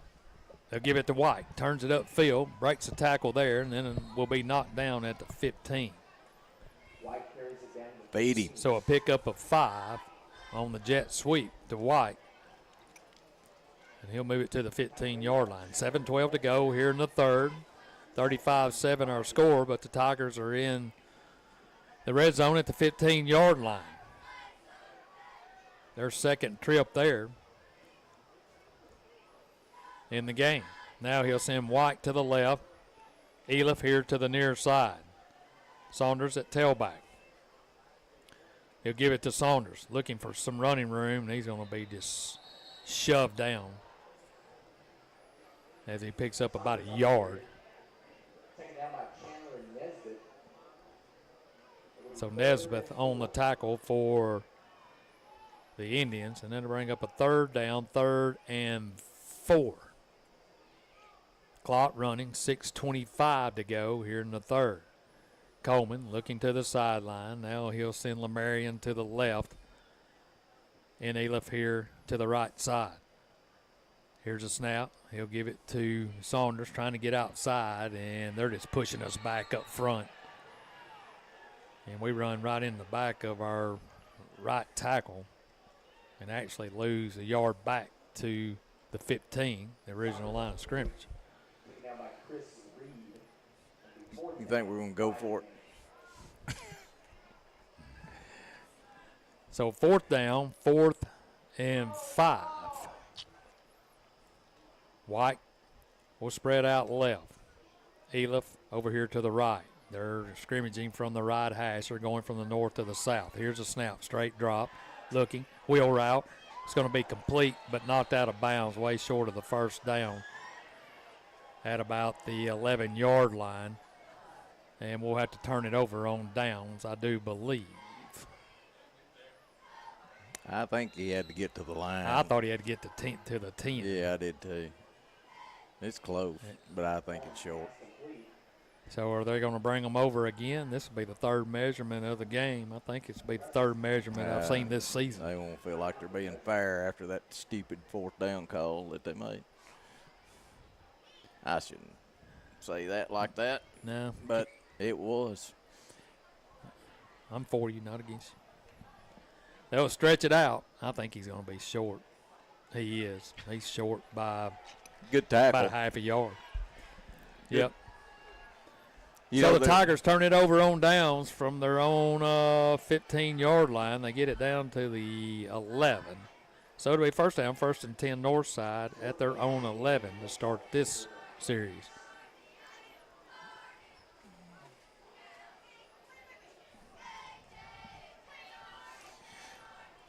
There's always that risk when you throw it short of the stick. But he did get the ball to their best running back. Just a good tackle. Didn't have a chance to get turned around before he got hit. So Jenkins still in at quarterback. Shotgun formation, receiver way out to the right. One here close at the 10 to his left. They'll hand it off, same play. This time the Tigers stop it at the 13, a pickup of about 2 on the play. They saw something over here on our right side that they felt like they could. Yeah. Adams makes a tackle. He's had a good night tonight, but needs a little help. And you can tell our defense has been on the field this whole second half. And that's been the way the season's been. The second half has been just a killer for us. Yeah, the offense can't do anything offensively. Yeah, they hadn't been able to give their defense any relief. 2nd down, 2nd and 8, a pickup of a couple. Here's Jenkins looking to throw. He's got a man open for just a second. It'll fall incomplete. Good coverage by Eliff. And it'll fall to the ground. So it'll be 3rd down, 3rd and 8. Clock stops with 4:36 to go here in the third.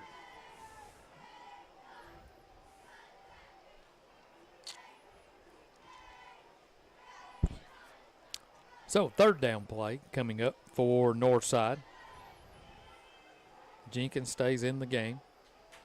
They've basically run 2 quarterbacks, Skibot and Jenkins.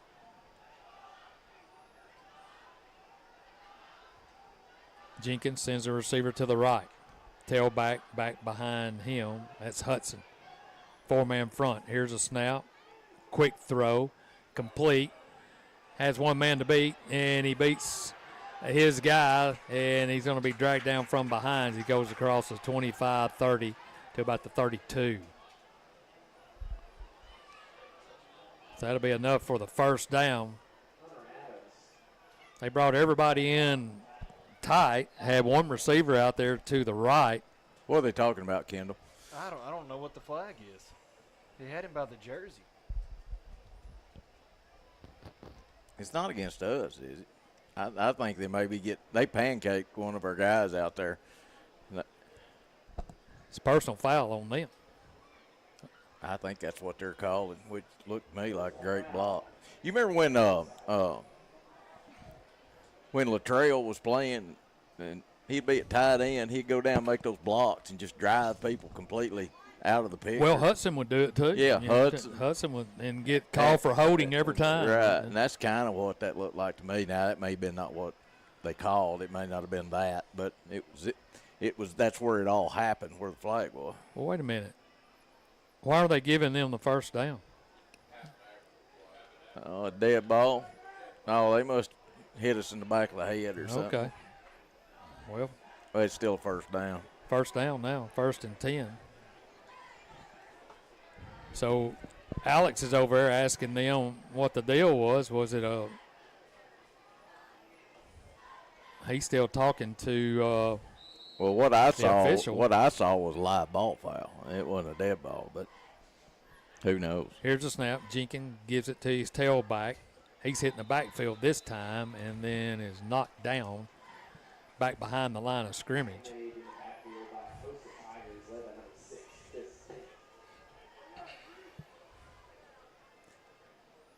So they'll give him the line of scrimmage. It'll be 2nd down, 2nd and 10. Under 4 minutes to go here in the third quarter. It's been a long third quarter. Yep. Jenkins will break the huddle. He'll send 2 receivers now to his left. A tailback to his right. 4-man front for the Tigers. Here's a snap. Jenkins will keep it, looking for some running room. He's going to be hit from behind.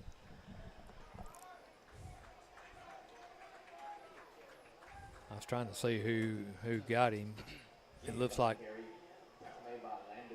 yeah, Murphy is who I thought it was. So Murphy makes the tackle, and that'll bring up 3rd down. 3rd down and 10. They're just content to keep doing what they're doing here. I think they feel like they can grind it, run the game out. So 3rd down, 3rd and 10 for the Indians. 2:56 to go here in the third. Here's a snap, looking to throw.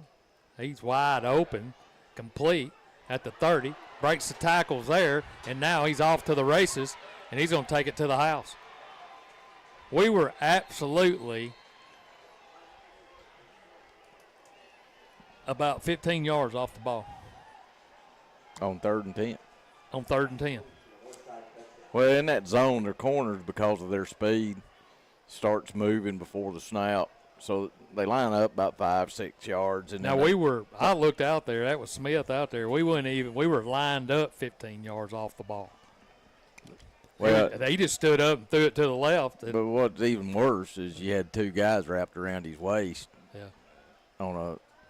At 15 yards, and he just runs right on through him and goes the distance. That's what I'm saying. The frustrating part is having people there that can make the plays. They just can't finish the play. And against these good athletes, he just ran through. Here's a snap. The kick is up, and the kick is good. 2:38 to go here in the third. 42-7 our score. We'll take a 30-second timeout. This is Hardin County Football on 93.5 FM.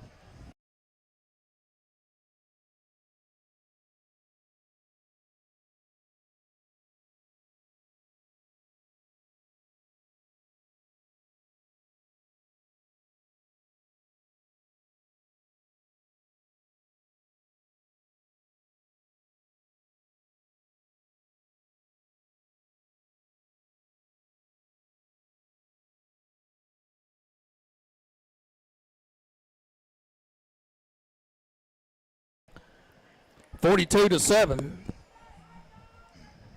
Now that clock will run, won't it? Yeah, Tigers in deep trouble now. Have we had anybody run? Have we ever been run ruled by anybody in a long time? I ain't seen that ever. Yeah, I mean that's especially not at home. You're going back.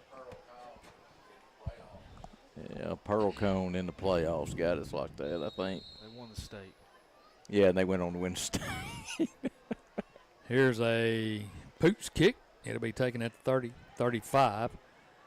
Coming to this side of the field, cuts up the middle of the field across the 40 to about the 44.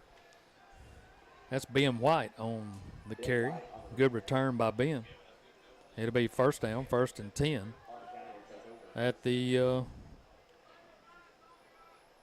Tiger 45-yard line. That's the other thing, too. Just heard Brett say we've had good field position all night, too. Yeah, but that 10 yards, you got to get at it. Yep. So first down, 1st and 10. Clock running now, 2:03 to go. Here's a snap. Handoff. Saunders.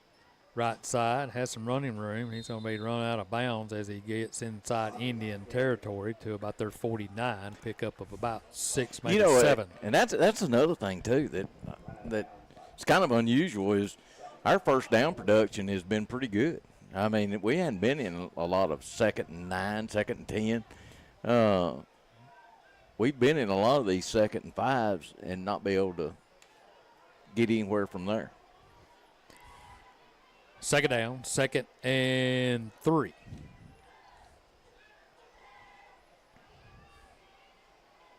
Saunders moves to the right. Here's a snap. Coleman will keep it across the 45, then be shoved backwards. He fighting for every yard he can get. He's close to a first down. I think he may have it. It will be a Hardin County Bank 1st and 10 on the run by Coleman, under a minute to go.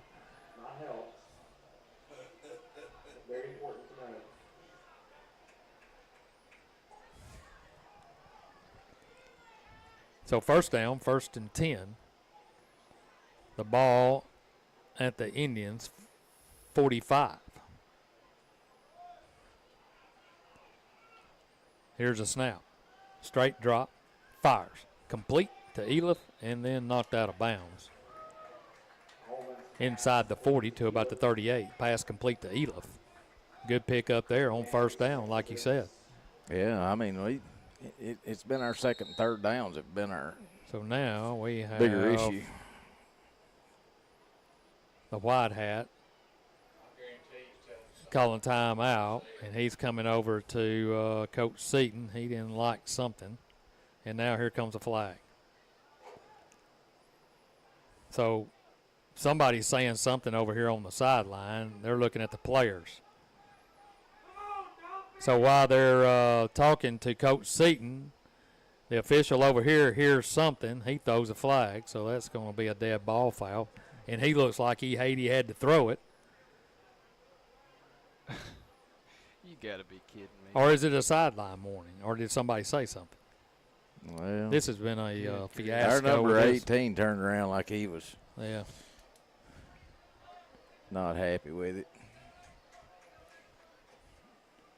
I'm just glad somebody's fired up enough to say something. Good grief. I'd say it if I was down there. So what are they doing? Are they going to march it backwards or what? Yeah, they're going to get us for unsportsmanlike. That'll be 15 yards. And it's a dead ball, so we don't get to keep it down. Well, the official over here, he acted like he did not want to throw that flag. But he felt like he was going to have to, and he did. And so it comes back to our 48-yard line. What was the conference for about to start with? I don't know. I think there's some jawing going on. Maybe some of the coaches, I don't know. Saunders flips it out of him. That's backwards. And they call miss it that. Incomplete. It's in our favor, but that's a backwards pass. And then they don't even got a clue. So to bring up 3rd down. Oh, me. Is it 3rd down or 4th down? Or did we have a timeout? Oh, end of the quarter? Okay. End of the quarter. Yeah, late. 42-7. Help him out, Brad. Yeah, please help me out. We'll take a timeout. It's Hardin County Football 93.5 FM.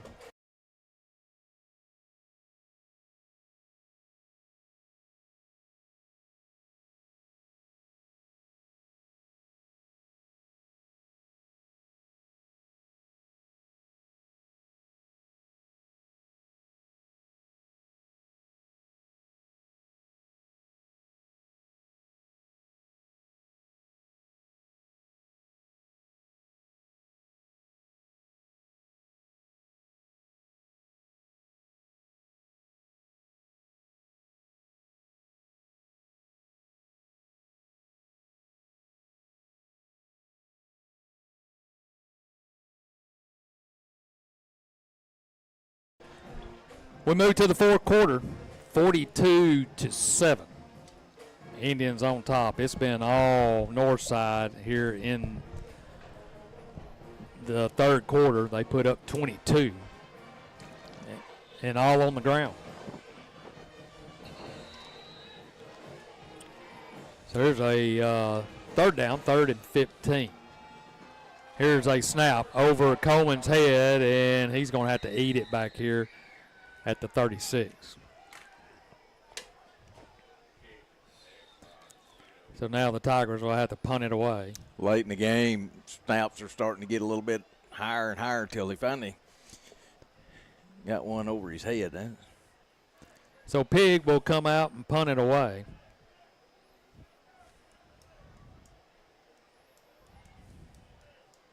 And he'll stand at his own 21-yard line. Back deep is Carruthers. Here's a snap. And he booms one.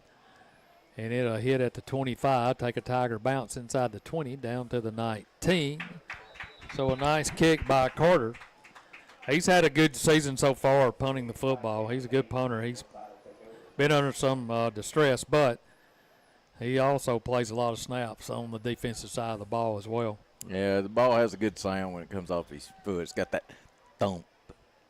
So it'll be first down, 1st and 10 Northside from their 18-yard line. Immediately following this game, stay tuned for the Central Bank Postgame show.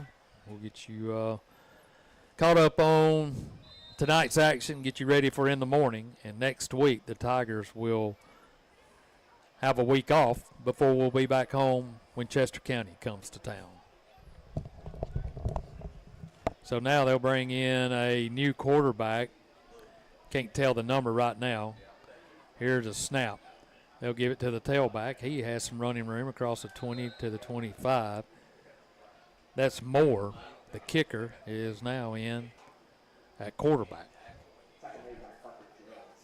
He's a 5'7", 140-pound junior.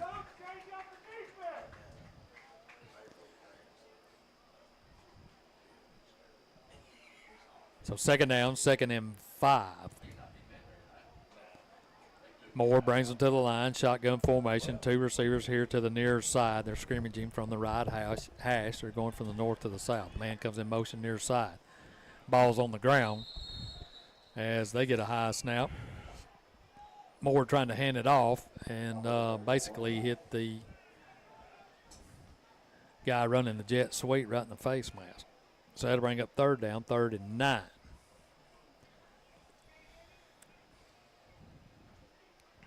Well, let's see if we can get a stop.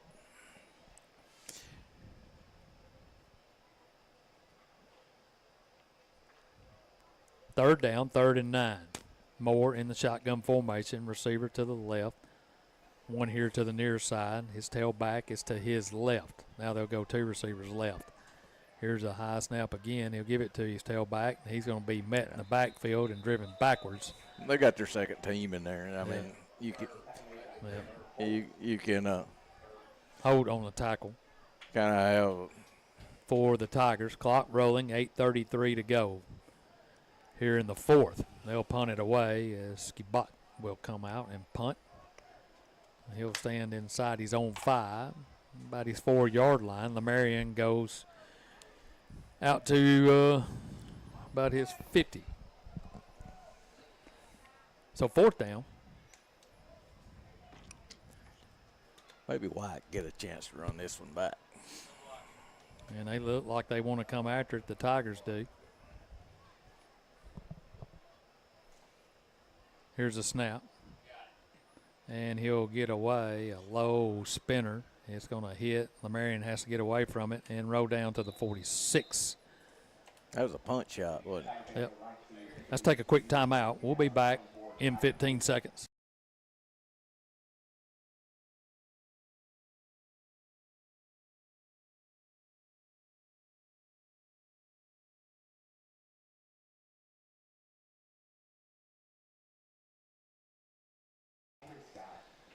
First down, 1st and 10, Hardin County. 7:20 to go. They trail 42-7. They're going to fall to 1-4 on the season, 0-2 in district play. That's the most important stat. They'll give it to Saunders. He's going to be hit and knocked down. Maybe lost a yard on the tackle. Back to the 45. So Saunders will come out of the game. And into the game will be Ben White at tailback.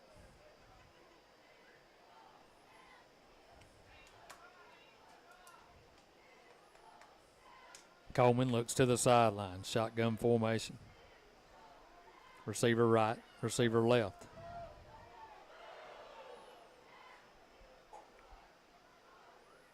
Here's a snap. They'll give it to Ben White, looking for some running room. Has a little bit of a gap, and he moves into Indian territory at the 49. So a good pickup on 2nd down.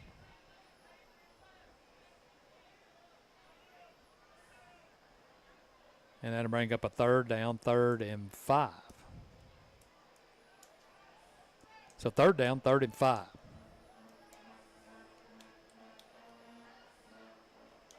He'll try White again. This time he's going to be swamped. Back at the 49, so that'll bring up 4th down.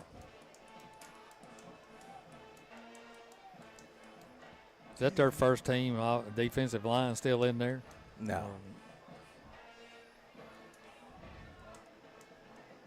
So it'll be 4th down, 4th and 6.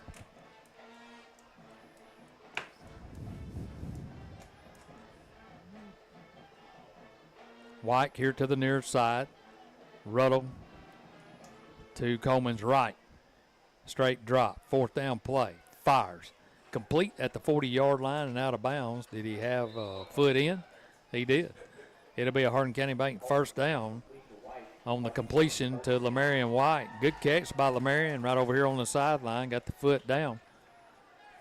So it'll be 1st down, 1st and 10 from the 40. 4:55 to go here in the game. 42-7 our score. It's been all Northside here in the second half. Here's a snap. Coleman will get it and hand it off to Ellis Smith. He's in at tailback now, and he's going to be knocked down for a couple yards loss back to the 42. I mean, like, if you've got, 25% of your snaps that are up over the quarterback's head, it's just hard to have any continuity. Coleman got a man down the sideline, fires, and it's going to be broken up right at the last minute. That was Ruddle. And the ball falls incomplete. He throws a pretty football. Yeah, pretty football. Yeah. That needed another 5 or 6 yards on it. Yeah. Has a jump ball. Kind of hard to come down with those if you're not bigger than the guy defending you. So it'll be 3rd down, 3rd and about 12. A high snap over Coleman's head. This time it bounces up to him. He picks it up, trying to find some kind of running room, and he's going to be driven to the turf at about the 48 of the Tigers. So that'll bring up 4th down. It'll be 4th and a mile. Stats are going to be interesting for the offense after this game. Let's see. Stats they'll be positive, but there won't be a lot to brag about. Offense has got to come in there and learn from this. I don't know, though. We play teams that match, that has this team's athleticism, kind of like East. Here's a 4th down play. Here's a long pass. White fell down, and it goes incomplete. He fell down at the 30, and that'll be incomplete. The Tigers will have to turn it over on downs at their own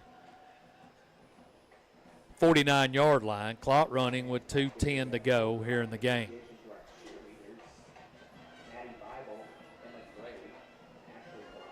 So now the Tigers are making a lot of substitutions as well defensively. Moore brings them to the line. Shotgun formation, receiver left and right. Tailback right behind him. 4-man front for the Tigers. Now they'll run somebody on late. And now they jump over here to the right. When you break the huddle and you run one on off, is that? Yeah. That's a penalty. Yeah, that's illegal. Yeah, substitution. Yeah. Missed that one. But they jumped off sides, and that'll cost them 5. 1:16 to go. Stay tuned for the Central Bank post-game show.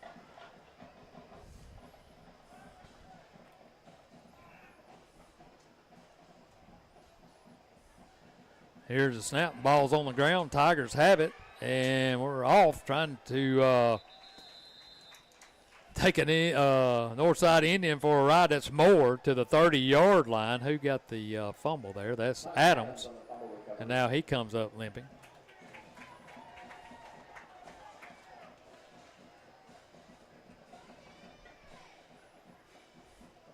So we'll have time maybe for one play. Clock running. It's been a running clock here in the second half.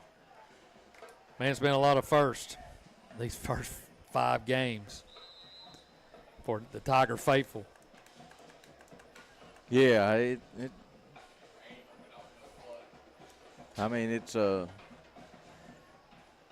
when you're used to winning, it's hard to swallow. Clock running down under 10 seconds. We're not even going to run a play. We barely ran out on the field. Yeah, I didn't have enough people out on the field. So the clock strikes 0, and Northside gets a big win. First one in a while over the Tigers as they come to homecoming 2024 and beat us 42-7. Stay tuned for the Central Bank post-game show. That's coming your way next right after this. Timeout.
Back to time now for the Central Bank post-game show. Tigers take one on the chin, 42-7 here on homecoming night, and what started out as a good offensive showing, good defensive showing, had some fire and some spunk in the first quarter, jumped out to a lead, 7-0, and then just couldn't maintain that same intensity. We had a couple of bad things happen. That's the way the season has been. A turnover after a stop. We got the first down play called back on a late flag that was ridiculous. And you don't from usually, that, you don't recover from that. You usually stuff. don't get a lot of penalties on a quarterback sneak. No. And we got one tonight. Yeah. But that one penalty didn't have anything to do with the way we lost that ball game. Yeah, I understand. It was fun to say it broke our momentum, and look for an excuse, but it's blocking and tackling, and they're going to have to get basically down to fundamentals because every team that we played that has had really skilled athletes, we haven't been able to get them on the ground. I mean, we just hadn't been able to do the fundamental blocking and tackling, and this team had – obviously 3 or 4 guys that could run the ball. We saw them outrun our fastest guys, down the field. So until they get into where they can maintain a rhythm, I'm talking about there's 1,000 things that they can talk about as a coaching staff. I mean, like, my gosh, there was the exchange on the snaps. Just about every other play was hard to negotiate. I mean, it would throw your timing off on the play. It's kind of hard when you're going to throw a wide receiver screen and you got to get the ball out of your hands and out there real quick. If you have to jump up and need to catch that ball, you're not going to be able to get it out of your hand fast. And just little basic things like that this team has struggled with. Now, we knew, kind of that was going to be the deal this year, but you still want them to show up and show out as much as you can. And just another thing too, Steve, and we've talked about this in the past before, but if you've got teams that can outrun you with their offense, if you've got teams that have running backs and receivers that can outrun you and outcatch you, well, that means they've got a defense that can outrun your offense too. I mean, it's the same principle that goes both ways. So when we're on offense, there have been multiple plays in the past where we had the speed to catch that ball and take it for an explosive play or break through a hole and have that explosive play and go 50, 60 yards. And like Saunders can do that. But when you're playing teams that are a lot faster than you, they can run you down on defense too, just like their offense can do over the top, scoring points. So there's just a lot of those things. But it goes back to what Kendall said in pregame. We really don't have an identity because we hadn't been able to come up with or get in any kind of offensive rhythm throughout a whole game. And, or you get behind 2 touchdowns. Now you're throwing it all the time. You don't really want that to be your identity. But, that's the situation that you're in. So they've just got to find something with some continuity and let this offense help the defense some get them off field because defense plays 3/4 of the game. They're going to wear out. Well, too, Kendall, we've seen a lot of celebration after these losses from teams that – my heart rate's 170 right now. And the thing is that's a testament to the program over the last several years being one of the most winning programs. You're talking about defending district champs, and Northside hadn't beat us in a while, and so they're celebrating out on our field. And unfortunately, these young men that are playing are getting the brunt of some of that. But I don't have any answers for what they want to do. I know the coaching staff is trying to coach them as hard as they can. Well, I mean, hopefully what I say doesn't get me banned from the radio, but I think a lot of this is leadership. And just to keep a long story short, I mean, I'm ultra competitive. I won't let my 3-year-old beat me in anything. And seeing them out here, Gatorade, bathing their coach and celebrating like they are, I just wish some of the leaders on this team could see them doing that on our field. I think the standard here is definitely winning, and we've been spoiled. We really have over the past many years. And I think it's this next week, soul searching needs to be done, because you can't just be content with showing this every Friday night. And so I'll leave that. Well, I get it and I understand it, and it is a lot of frustration, especially to you younger guys that y'all haven't been removed from the program that far along. Kurt, you go into an open week after this, and after a tough, really 5 weeks, and you go into an open week losing your last 3. So as a coaching staff, you get to think about it a long time. Yeah, as a coaching staff, you got a couple of weeks to prepare for Chester County, but next week's going to be hard. Oh yeah, but they need it. It should be hard. Yeah, it should be. And I mean, just from a basic, you don't have to be a football person or anything else, but when you see a team line up the line of scrimmage, you got your defensive line and the offensive line, and you watch one side come off the ball just with speed and fury, and they're immediately making contact with your guys on our side of the line of scrimmage, you're losing that battle. I mean, just from that basic fundamental, you want to hit them in the mouth when you start. And you want them to go, whoa, on the first play till the end. And we're catching those guys instead of coming off that ball with that aggressiveness and making play. Who was it? Was it Herm Edwards? He's in his famous press conference. We are. You play to win the game. Yeah. That's what it. That's what it boils down to. And hopefully we can get this turned around before. Well, I mean, just like that maxim, General Neyland, the team that makes fewest mistakes wins the game.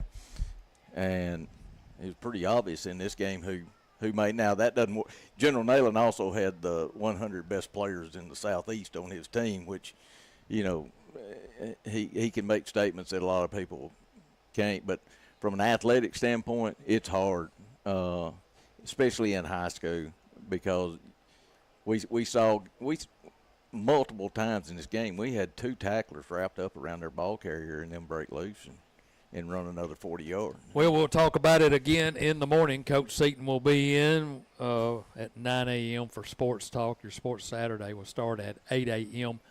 in the morning with Coach to Coach. And that's a good program. Dave McGinnis and Doug Matthews will break down the SEC, and they'll break down the Tennessee-Oklahoma game. And then we'll come in and talk about this game and what's ahead for Hardin County moving forward. Thanks so much for tuning in to Hardin County football right here on 93.5 FM. For Ashton at the station, Brett on the camera, Kurt, Kendall, I'm Steve Cornell saying so long.